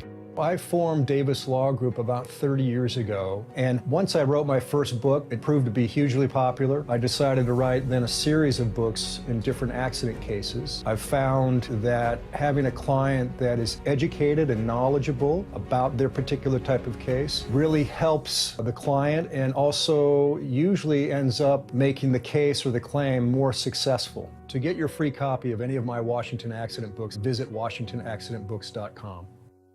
Your favorite Seattle sports show is available anywhere you go through the Seattle Sports app. Brought to you by Fred Hutchinson Cancer Center Proton Therapy. Full shows and interviews, exclusive video and articles from the home of the Seahawks and Mariners. The Hot Stove Show. Stay up to date on the Mariners offseason with Aaron Goldsmith, Gary Hill, and Shannon Dreyer. Swing and a miss for strike 3. Tuesdays from 7 to 9 p.m. leading up to spring training. For many of us, it's happening. Your hair is thinning. Your crown is disappearing. Hair loss had me feeling like I was losing my identity altogether. Well, I've got some good news. It's a simple one-day treatment that worked for me. The Advanced FUE from Advanced Hair. It starts growing new hair the very next day, and it's guaranteed to grow for life. We've all seen the pills and lotions that come with monthly memberships. Those can help retain what you have. But what if you want your own natural hair in specific areas like I did? You decide how much, how thick, and where. From Advanced Hair's state-of-the-art facilities to the world-class leading doctors like Dr. Perungo, it's not a maybe your hair will grow. It's guaranteed that your new hair will grow. For your free consultation, $250 off and 250 free hair grafts, call 425-449-8185. Advanced Hair is the winner of the 425 Business of the Year, and they are the team that I personally recommend. That's 425-449-8185 or advancedhair.com. Overburdened with a bunch of stuff you don't want anymore, but feel bad throwing it away? John here with Happy Hauler, Seattle's eco-friendly junk removal. We prioritize donating and recycling. We'll help get your items to those in need instead of going to the landfill. At Happy Hauler, we pride ourselves on responsibility, community, and sustainability. We're a family-run small business that provides junk removal, donations, and recycling. Make yourself, your community, and the planet happy. It's time to reclaim your space. HappyHauler.com, hauling with a heart. Mariners single game tickets are on sale now. The squad will be back in action before you know it. And now's the time to lock in your seats for the biggest games this season. Don't miss opening day on March 27th, Ichiro Hall of Fame weekend, August 8th through 10th, and matchups versus the Dodgers, Yankees, and more. Plus, check out 30 value games with tickets starting at just $10. Go to Mariners.com to get your tickets today. A deep blast. This is gone. Home run. Julio. This hour is brought to you by Mazda of Everett. This is 4 down territory, going inside the game with former Seahawks and Coug wide receiver Michael Bumpus. First down, what part of football has changed, and Bump, do you like it? The part of football that has changed is that, look, guys are going for 2 a lot, and they're going for it on 4th down. I look at Jaden Daniels. They don't win that game against the Lions unless they go for 4th down, go for it on 4th down. I think they were 4 for 5. But it's the 2-point conversions that were tripping me out. I'm watching the Chiefs chase points. I'm watching the Buffalo Bills do the same. So I read a couple articles, and then so according to the articles that I read in the charts I was looking at, the Bills were correct to get a 2-point conversion or go for it when they're down 5. And the Chiefs were correct to go for it 2 when they were up 5. Now the charts put all these scenarios on this little chart. The chart puts it on the chart, and they chart it so you can see what's on the chart. They delegate. They offload chart duties to lesser charts. And it says, according to the data, there are only 3 situations when you should go for 2 when you are up. And after you score a touchdown, if you're up 1 after a touchdown, you go for 2, up 5, and up 12. And now when you're down, when you score a touchdown, you're down 15, 13, 11, 10, 8, 5, 4, and 2. This is just according to that data. So I went back and I looked when these guys went for 2, and it lined up correctly with the charts that they charted with the chart and the data, right? So for me, I wouldn't chase points early the way that they were doing it. It happened pretty early, like the second quarter or something like that. But they're looking at data. So football is changing in a way that these head coaches are relying on their data people. And there's probably someone in their ear saying, look, we should go for 2 here. The percentages of us winning the game increases if we go for it. So, yeah, I guess it makes sense. If I were a head coach, you would just have to tell me, and then I'll have to go with my gut and be like, nah, I think we're good. We're just going to go for 1. It is weird, though, because it's like I never realized the eras we've been through because in my mind, we're so young. So young. We're the youngest people I know. But there are times when I realize that, like, it used to be really aggressive if you were going for it pretty regularly, or going for 2 was like wow, that's an analytics thing. Like these are young people on Twitter wanting people to do this all the time, but I was totally for it. And then now when it happens, I feel washed. Like I feel like a gut check where I go, oh, are you sure? Are you sure you want to do that? Are you sure? Sure about that? Oh God, 2nd down. What did you and the guys, I'm going to say fellas, think about Xavier Worthy's catch in the red zone? A lot of things went down with that catch. We're talking about that 50-50 football that was thrown up. We all felt that the defender had the football initially, and then you come down with it, and then Xavier Worthy kind of gets his hands all over it. And the 50-50 always goes to the wideout. Then we thought that the ball hit the ground. But then I watched the film. The ball did hit the ground, but it didn't move. And technically, if you have possession of the ball hits the ground, it doesn't move, it's still a catch. So we came to the conclusion that 50-50s are always going to go to the wideouts. It's just the way the game is, the way these referees, they might be coached or taught to do it that way. But we felt that it should go to the DB because the DB had possession first before it became a 50-50 ball. But it was a catch. I don't think the ground moved it. I think you did touch the ground, but both players had hands all over the football. It was just one of those plays where you're just waiting for the referee to make a decision. If he did call a catch for the wideout, people are going to trip. If he calls an interception, people are going to trip. Yeah. Those are ones where you just got to throw your hands up. Only and wrong just leave it to the answers. refs. Yeah, it's only wrong answers. Someone's mad no matter what. Third down. What are you convinced of after this weekend? Plus, also, who gained more respect from you? Saquon got more respect. He did hold on one of these pass pro situations, but other than that, my man was popping dudes in their chin. I mean, Bobby got set down. Louvu, go Cougs, got set down. So a running back who is willing and able to protect the way that he did, tip my cap to him. So now I'm scared for our guy, Josh Allen. He is entering a place that he doesn't want to be. I'm afraid that he might be one of the greats to never win a Super Bowl or a championship. No. I'm talking about Steve Nash never did it. Randy Moss never did it. Reggie Miller, Tracy McGrady, Dan Marino, Jim Kelly, Michelle Kwan.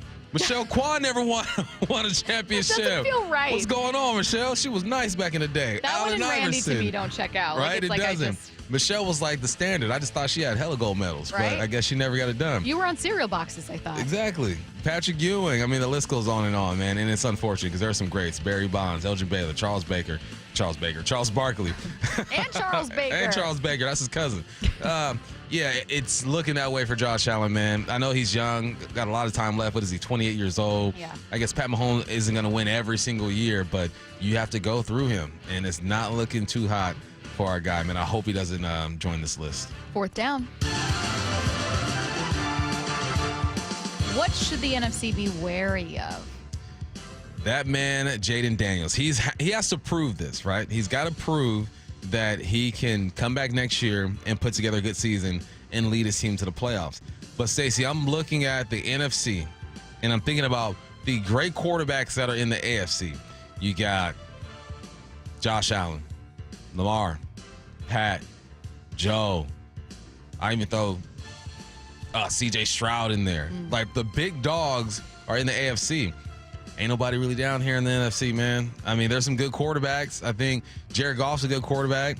Matthew Stafford's a good quarterback, but there's nobody that you're looking at and saying, you have to go through those guys to get to the championship. If Jaden Daniels is who we think he is or who he was this year, it's going to be tough for that NFC. I mean, Dak Prescott is a good quarterback. Baker Mayfield is cool, but there's no one who scares you like the guys in the AFC. So, y'all better be careful, man. If this young man is real, it's going to be tough in the NFC. That is such a wild thing that I knew in theory, because it's like if you asked me quickly, hey, who are some of the best young quarterbacks? Not only do I know that Patrick Mahomes is it, but also that all of those young quarterbacks have struggled to get by him so many times, with Joe Burrow kind of being the only one to do so successfully and then losing to the Rams in the Super Bowl. But realizing, wait, even the old heads, even Matthew Stafford, still good enough to be a starter, absolutely, but elite, no. Aaron Rodgers, obviously in the AFC now, and in his, final season or so with Green Bay, certainly wasn't that. It's Tom Brady, one of the last elite quarterbacks in the NFC, a couple seasons with the Bucs. Yeah, imagine Matthew Stafford in his prime with the Rams now. That'd be something crazy. Yeah, but they're getting old, and they're just not the quarterbacks that will overwhelm you with talent. There are good quarterbacks who can win ball games, who I think could win a Super Bowl, but there's nothing like what they got in the AFC. What's your optimism level that potentially two names to enter that become Michael Penix Jr. and Caleb Williams, part of Jaden's draft class? I think that's the only hope at this point. And I think it's possible. I think Caleb's going to be fine. I think Penix will be fine too, but they still didn't do what Jaden Daniels did. I mean, maybe Shedeur goes to the Giants. Who knows what he's going to become? It's so weird.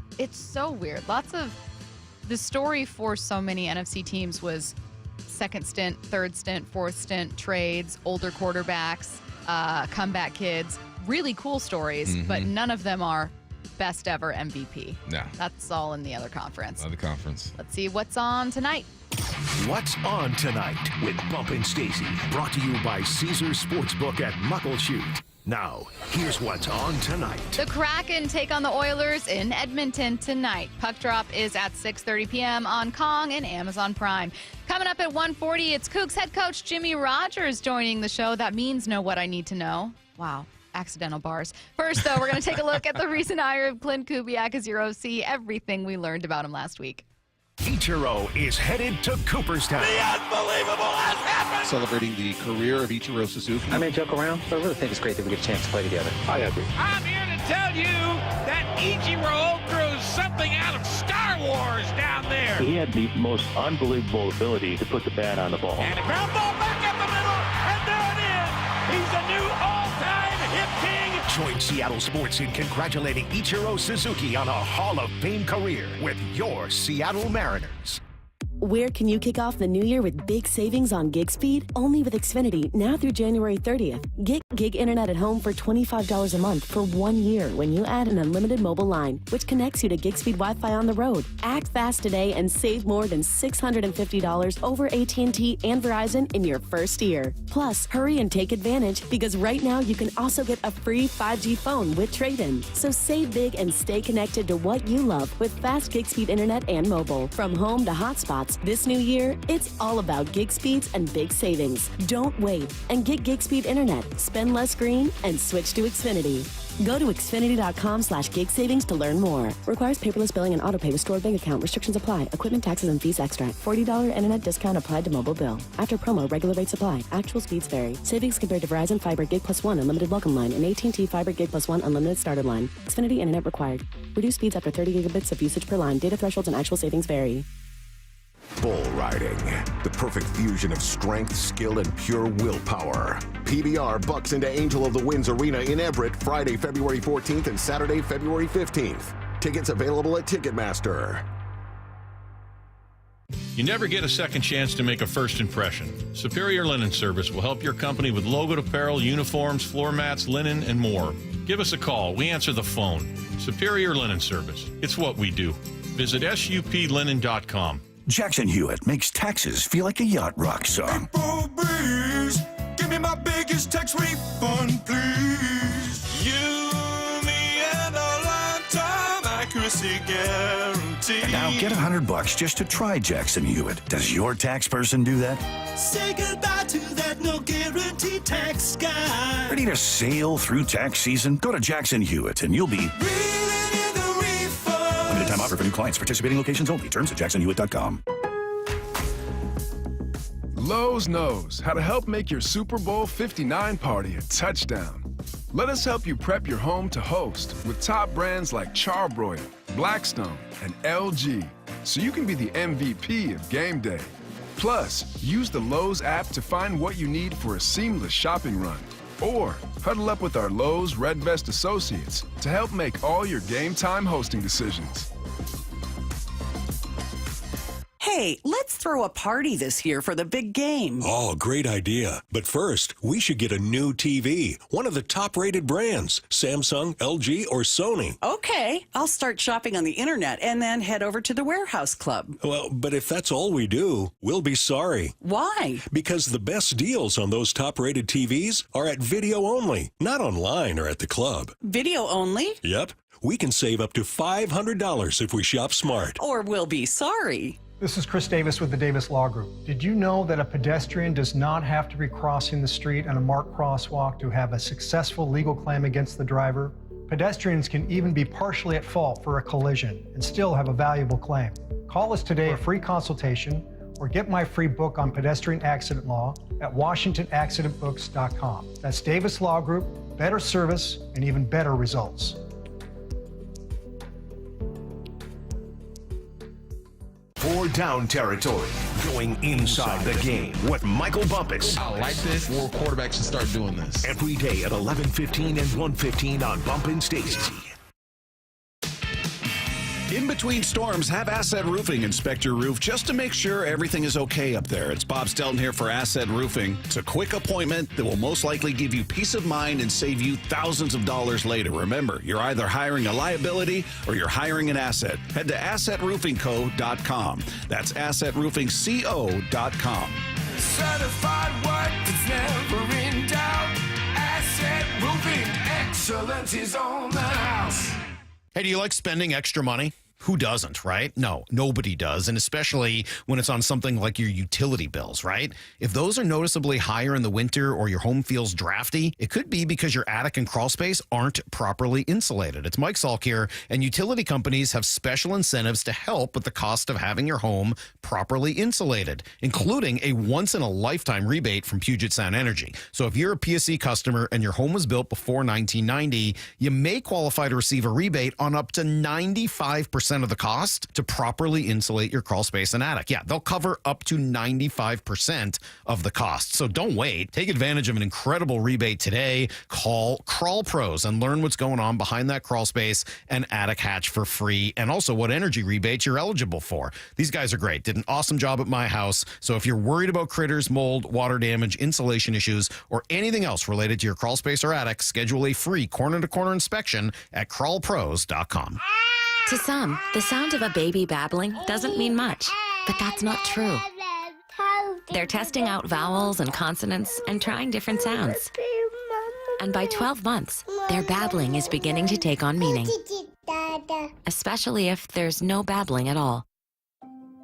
Little to no babbling by 12 months or later is just one of the possible signs of autism in children. Learn more at autismspeaks.org. From the Quantum Fiber Studio, you're listening to Bumpin' Stacy. Weekdays 10 to 2. On Seattle Sports and 97.3 FM HD2. All right, coming up in 10 minutes, we're going to be joined by Cougs head coach Jimmy Rogers. Very excited for that conversation. So we're going to transition straight from the one we're having to Jimmy. It might sound a little weird, but I want to talk about both things. Clint Kubiak is the Seahawks' new OC. We thought that he could be one of the hires. Bump, he was your personal frontrunner. You knew it? How'd you hear it? Because I know things. Okay. I speak to people, and they speak back. That I actually know, because sometimes you've been very, very right about certain things. So, yes, not surprising. But that wasn't the case here. I saw it was a good fit. Okay. Clint Kubiak is the new OC. We have a ton of sound on everything that we learned about him before he was actually hired, from interviews with either us, maybe Wyman and Bob, Brock and Salk, from a bunch of NFL analysts who were fairly high on Kubiak. It felt like most people thought he was smart, a lot to work with in terms of what he likes to do, but that, he just dealt with injuries in a bad situation in New Orleans. Let's talk about personality. This was interesting on Kubiak's personality. I don't know how many people are going to love this. I think people will be split. This is from Mike Haas. He's a very quiet guy, very cerebral. He's not going to come in backslapping, telling NFL war stories, right? I mean, probably got 100 of them. He's not quiet on the field so much, like during camp, but he's a fairly reserved guy. I call him, he seems cerebral to me. And so he's kind of meticulous in what he does. You will work to sit on the practice field and go, all right, where's Kubiak? Right? You got to go find him. He's not loud. He's not a rah-rah guy. You have to look for him on the practice field. How would you feel about that personality type as your OC? Ain't nothing wrong with that. Yeah. I feel like the rah-rah guys are on defense for the most part, minus Dan Campbell. He's an offensive guy, and he's a rah-rah guy, but he doesn't call plays at all. No, on offense, you got to be more precise, and on defense, those are where, like, the wild animals are. Like, them defense, they're savages over there, man. They just go nuts.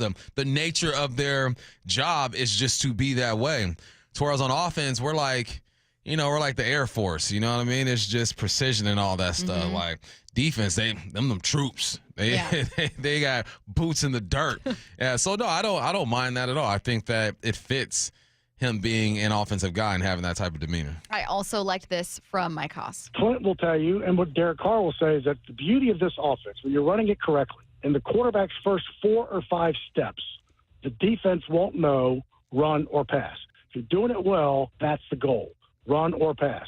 And so I do believe it is kind of a run-first offense, but it's built on the premises that you can you don't know. Does that intrigue you? Yeah, and that's facts too. The film that I've watched one game where they ran the ball a bunch of times, and then I've watched other games where you kind of threw it. It's all contingent on what the defense is giving you, but I think it all starts in the same place with offensive line and being able to run the football and kind of give that kind of look. It's going to be interesting, man. I think it's going to be a different look. I think it's going to be refreshing for a lot of people, man, because people were frustrated last year, and I understand why they're frustrated, but I also try to give reasons to why the games were called the way that they were. And I think when you have a running back in Ken Walker that was always looking for the home run, that affects things. And the thing about Ken Walker is you never want to take that away from a player. Like, you don't want to take away his ability to hit the home run or his want to, because you're going to need it one time and it's going to save your butt. So now it's like trying to just tame it and have them understand, okay, well, we don't need it all the time, but don't lose that. We got to go. So finding ways to get him going, I think that is key. Love Zach Charbonnet. Thought he had himself a good year, but I think in this offense, it'll get Ken Walker downhill more and get him just running between the tackles and picking up 5 or 6. In hearing that, did you have any lingering questions? Like, I, for one, thought, like, well, what happens if your offensive line doesn't improve, or what happens if your running backs aren't healthy? And I know that obviously no offensive coordinator is going to have – I'm sorry, Kyle Shanahan's a brilliant play caller. He didn't overcome injuries. Like, that makes it hard for everyone. But Are there kind of questions that came up in terms of, does he have the right weapons or anything you were wondering? No, I think for what he wants to do, he has the weapons. It's all about the bigs. Like, imagine the Seahawks running what the Vikings ran. Like, I could see it. I could see it going down. I could see them being under center, bringing in an extra lineman every now and then, having 2 tight ends, Ken Walker in the backfield, JSN running a deep cross off a play fake. I can see it. The personnel is there. But now you have questions with the personnel. Is Locken going to be here? What are you going to do with DK? Are you extending? But if they were to run it back right now, I think that with Kubiak's offense, I don't even know if you win more games, but I think that you have more success, if that makes any sense. Yeah. I got a couple more cuts here. Let's go to this one from Dan Orlovsky, who says he liked some of what Kubiak did in New Orleans. I actually really enjoyed some of the stuff that they did down in New Orleans this year. And I would tell you, I thought some of the injuries to their offensive line derailed some of the stuff they were doing. Obviously, the injuries to both some of the receivers and the quarterback impacted that as well. But I candidly, I like anybody that is from this tree that has called plays that has shown they're good at it, because I think the scheme is a big-time star. Tell me about the scheme. What is the scheme? The scheme is you'll see some double tight. I mean, it's Shanahan. Right. It's McVay. You'll see double tight. I wouldn't be surprised if you actually see a fullback. I cannot, please, Lord Jesus, baby Jesus, I'm talking to you right now. You don't want to see? Please bring a fullback to Seattle, because it opens up so much. It opens up so much. The scheme is a run first, play action, layer it up, paint the picture clearly for your quarterback. When people were talking about Mike McCarthy, they were saying his offense was more of, all right, pre-snap reads, right? Say you're running a basic concept, a smash concept. You're 2x2, outside guy run hitches, inside guy runs a corner. In that offense, what you're doing is, all right, I'm looking at the safeties, cover 2, I'm throwing the corner, okay? 2-eye safeties, corners drop. If it's quarters, I'm going to throw the hitch, right? Your pre-snap reads are determining what you're going to do. It's even mirrored concepts at times, real basic type stuff. Mirrored concepts, I'm going to read the right side or the left side depending on matchups or whatnot. With this offense, it's like, no, we're going to move these guys. We're going to layer them up. And what you're doing is you're just looking for the open space. You have an idea what you think is going to be open, but then you're going to verify it while you're dropping back. And not to say that Mike McCarthy didn't have verification. As a quarterback, you have to verify what you're looking at, but your pre-snap took you somewhere. Whereas with these type of offenses, your pre-snap gives you an idea, but now you're reading the movement of the defense. So you've kind of inadvertently answered this question already, but so much of what we've talked about so far with the firing of Ryan Grubb is this caveat of, he didn't have a great offensive line.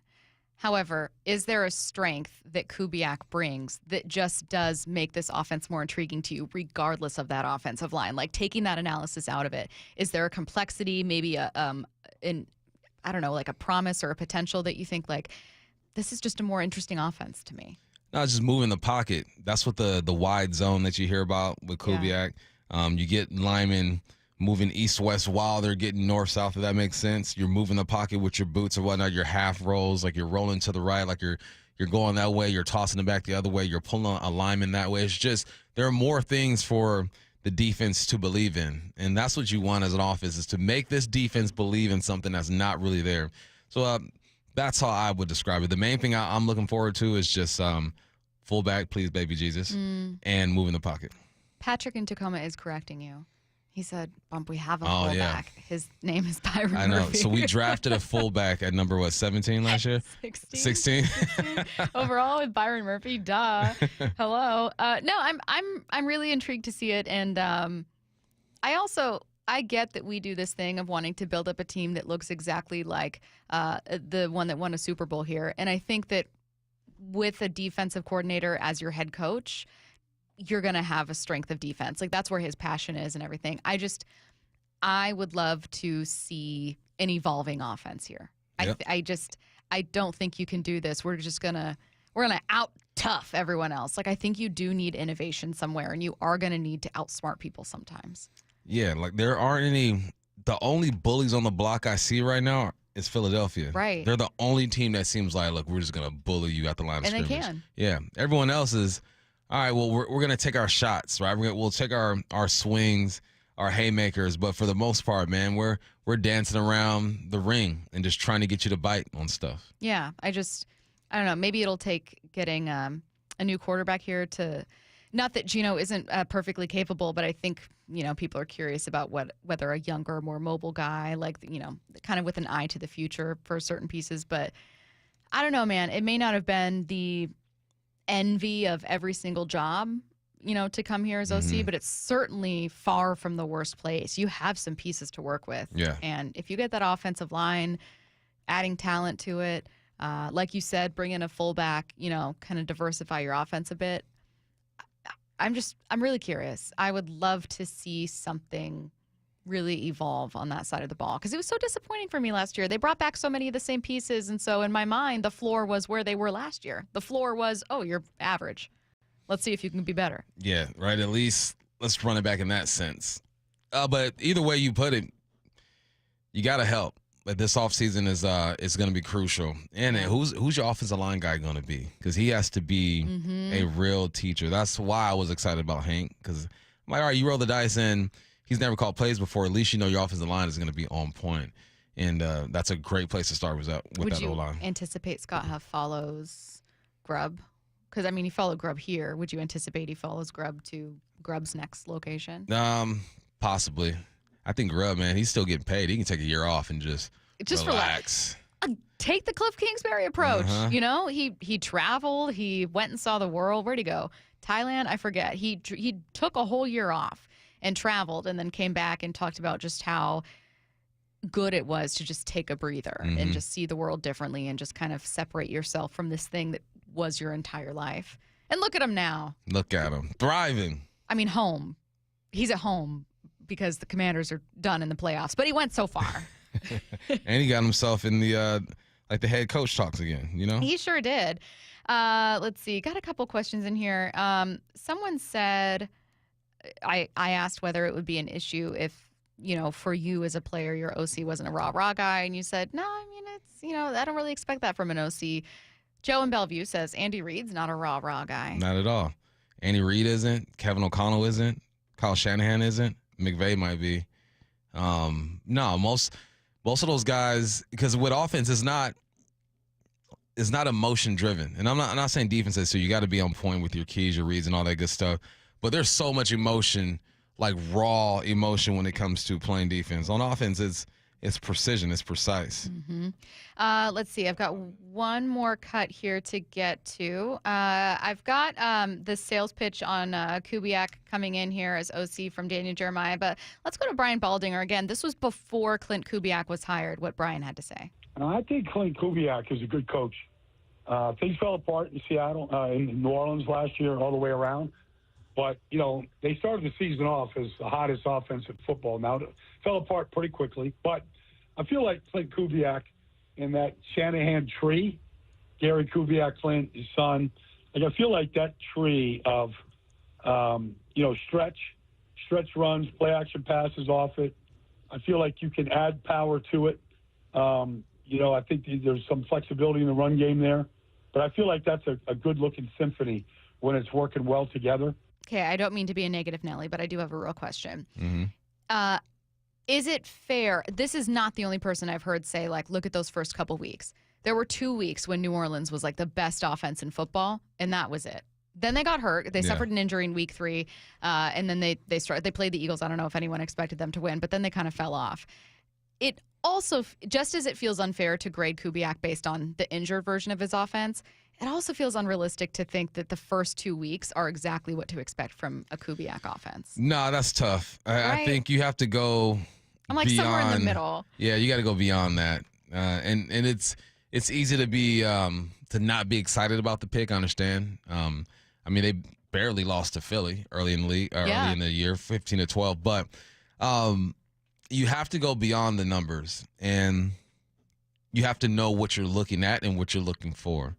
And I think that if you watch film of the Saints and you see how concepts are being built, right? How you get one look and then there's another look that looks just like it, but it's a different play. If you can watch the film and kind of see how this offense is being built and the limbs that come off of just one concept, then I think you have a better idea of what can happen here. If you just look at the score and the stats, you're easily going to be like, what the heck is going on? But it's deeper than just that. What are the expectations for the offense for you? Like when we were heading into the offseason, not having seen what this team looks like at all under Mike McDonald, not knowing who they were going to take in the first round with their pick, I thought, be average. Be average with your run defense. You've been 30th and 31st, respectively, in 2022 and 2023. In 2024, can you be average? And they literally ended up being an average run defense, which I thought was a massive step forward. How are you looking at the offensive side of things? I'm looking at, like, what's your kind of like, do this? I don't need numbers, honestly. Okay. I don't need the numbers. I just need the creativity. I need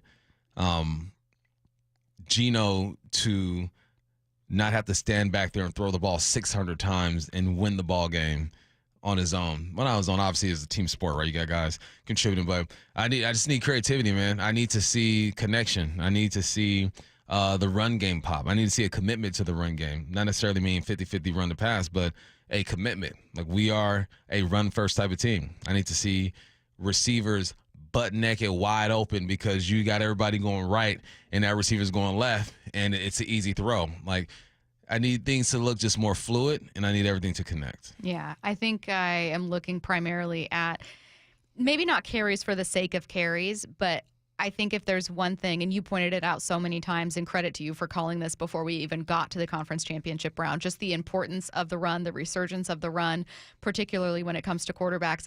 I don't think Seattle has a different quarterback under center in 2025. I think it's still Geno. So you need to be looking at your backfield at just improving that for you. If you are not an offense that can run the ball, you're going nowhere.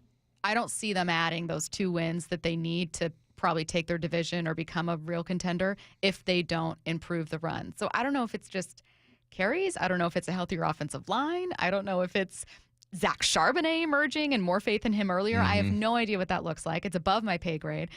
But I know what it cannot be, and that is a version of what you had this year, being near the last in the league in carries. I just got distracted. Yes. And I need to ask you this. Yes. Emergency, I need to know. Okay.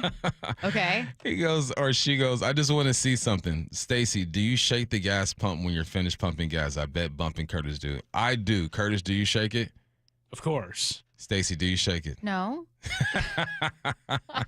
You know what else I don't do that, like, Derek was blown away by? If someone hands you, what are they called, clippers for a grill?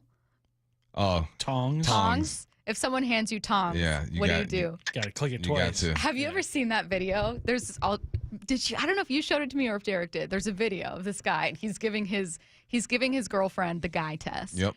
You know what I'm talking about? So he has in front of her tongs for a grill, a drill, and then something else. And he's like, okay, I'm handing this to you. What do you do? Was it a stud finder? Yeah, he gives her the drill and she just holds it. He's like, no, you gotta. Yeah, exactly. You gotta feel the power. Yep. You gotta feel the power. That's what it is. Just feeling the power. He gives her the tongs. It's the same thing. It's like she holds them and then she looks at him and he's like, what are you doing You gotta right see if now? they work. Yeah, exactly. I didn't get it at all. I was like, what do you Oh, mean man. you clip them? Let's ask, I don't know. It's the least important question I'm going to ask Jimmy Rogers. But Cougs head coach Jimmy Rogers joining us right now on the Emerald Queen Casino Sportsbook Hotline. And Jimmy, welcome on to the show. How's Pullman treating you? It's awesome. It's been a little bit of a rush, but it's been great. The people here have been extremely supportive and been really helpful along this whole process. So I'm excited to get the journey going in a new place. First off, nice to meet you, Coach. Go Cougs. How would you describe your journey to get here, man? Yeah, it's been exciting. I mean, I haven't been a coach that's bounced around to a million places in my life. I've always been focused on trying to be great in my role and be where my feet are at. And when I had the opportunity to interview for this job, just the people that were a part of that process and what they were looking for, I felt like I fit that. And so it's been really smooth since I've taken the job. Probably couldn't ask for anything better. Just kind of this era of what college football has turned into. It's with the transfer portal and been unique a little bit, but getting to know the players, spent this whole month really trying to invest in the current team that's there rather than going out and rushing to get recruiting. This is the first week that our staff has hit the road. So kind of getting our feet wet here in Washington, and been excited to meet a lot of the players here in the state. What intrigued you when you looked at the team and kind of saw like where the potential was, or maybe certain players that kind of, intrigued you and you thought, well, what can I do here? Is there any name or certain player or anything even about Washington State's affiliation or anything like that kind of stood out to you and intrigued you? Well, obviously Washington State's a national brand. So coming here and, for one, seeing our players play in the bowl game with what was a little bit of a, I don't want to say depleted roster, but a roster that had a lot of guys that had taken a ton of snaps, not playing in that game because they were already in the transfer portal. And then a staff that, had already taken jobs at Wake Forest. And I felt like it was a unique situation that the players were put in.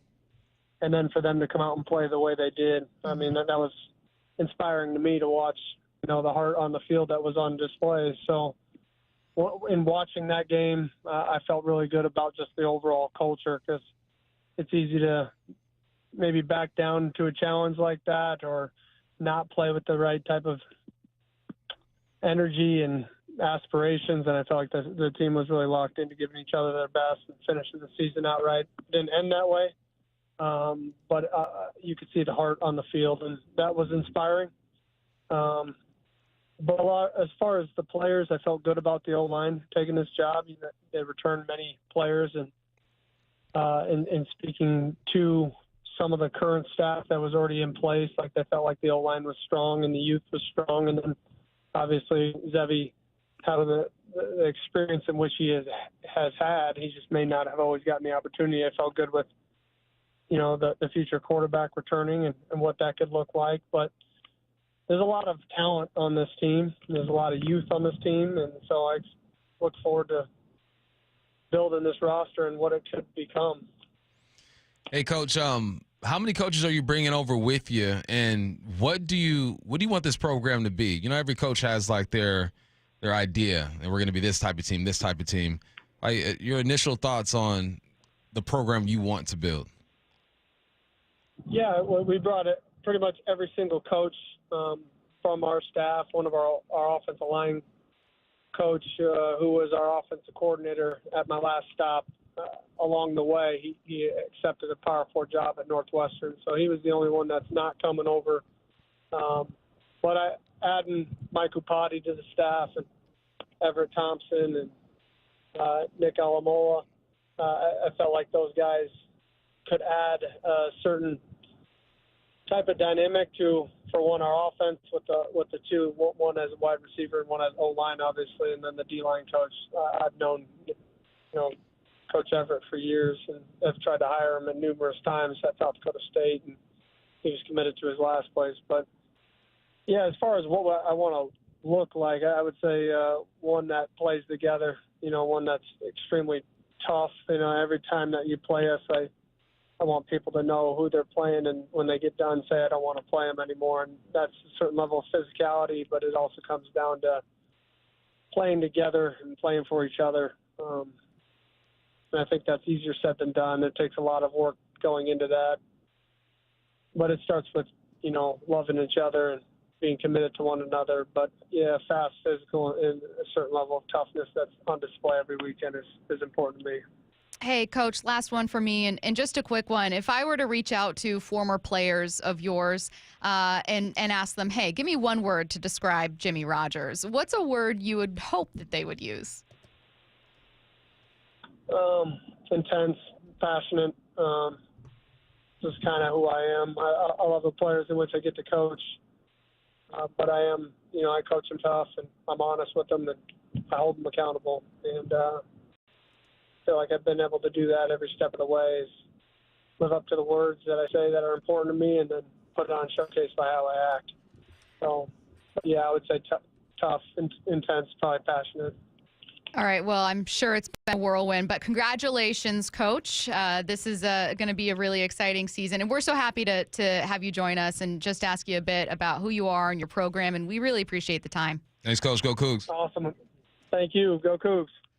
All right. Thank you again to Cougs head coach Jimmy Rogers, and thank you, everyone, for listening today. This has been Bump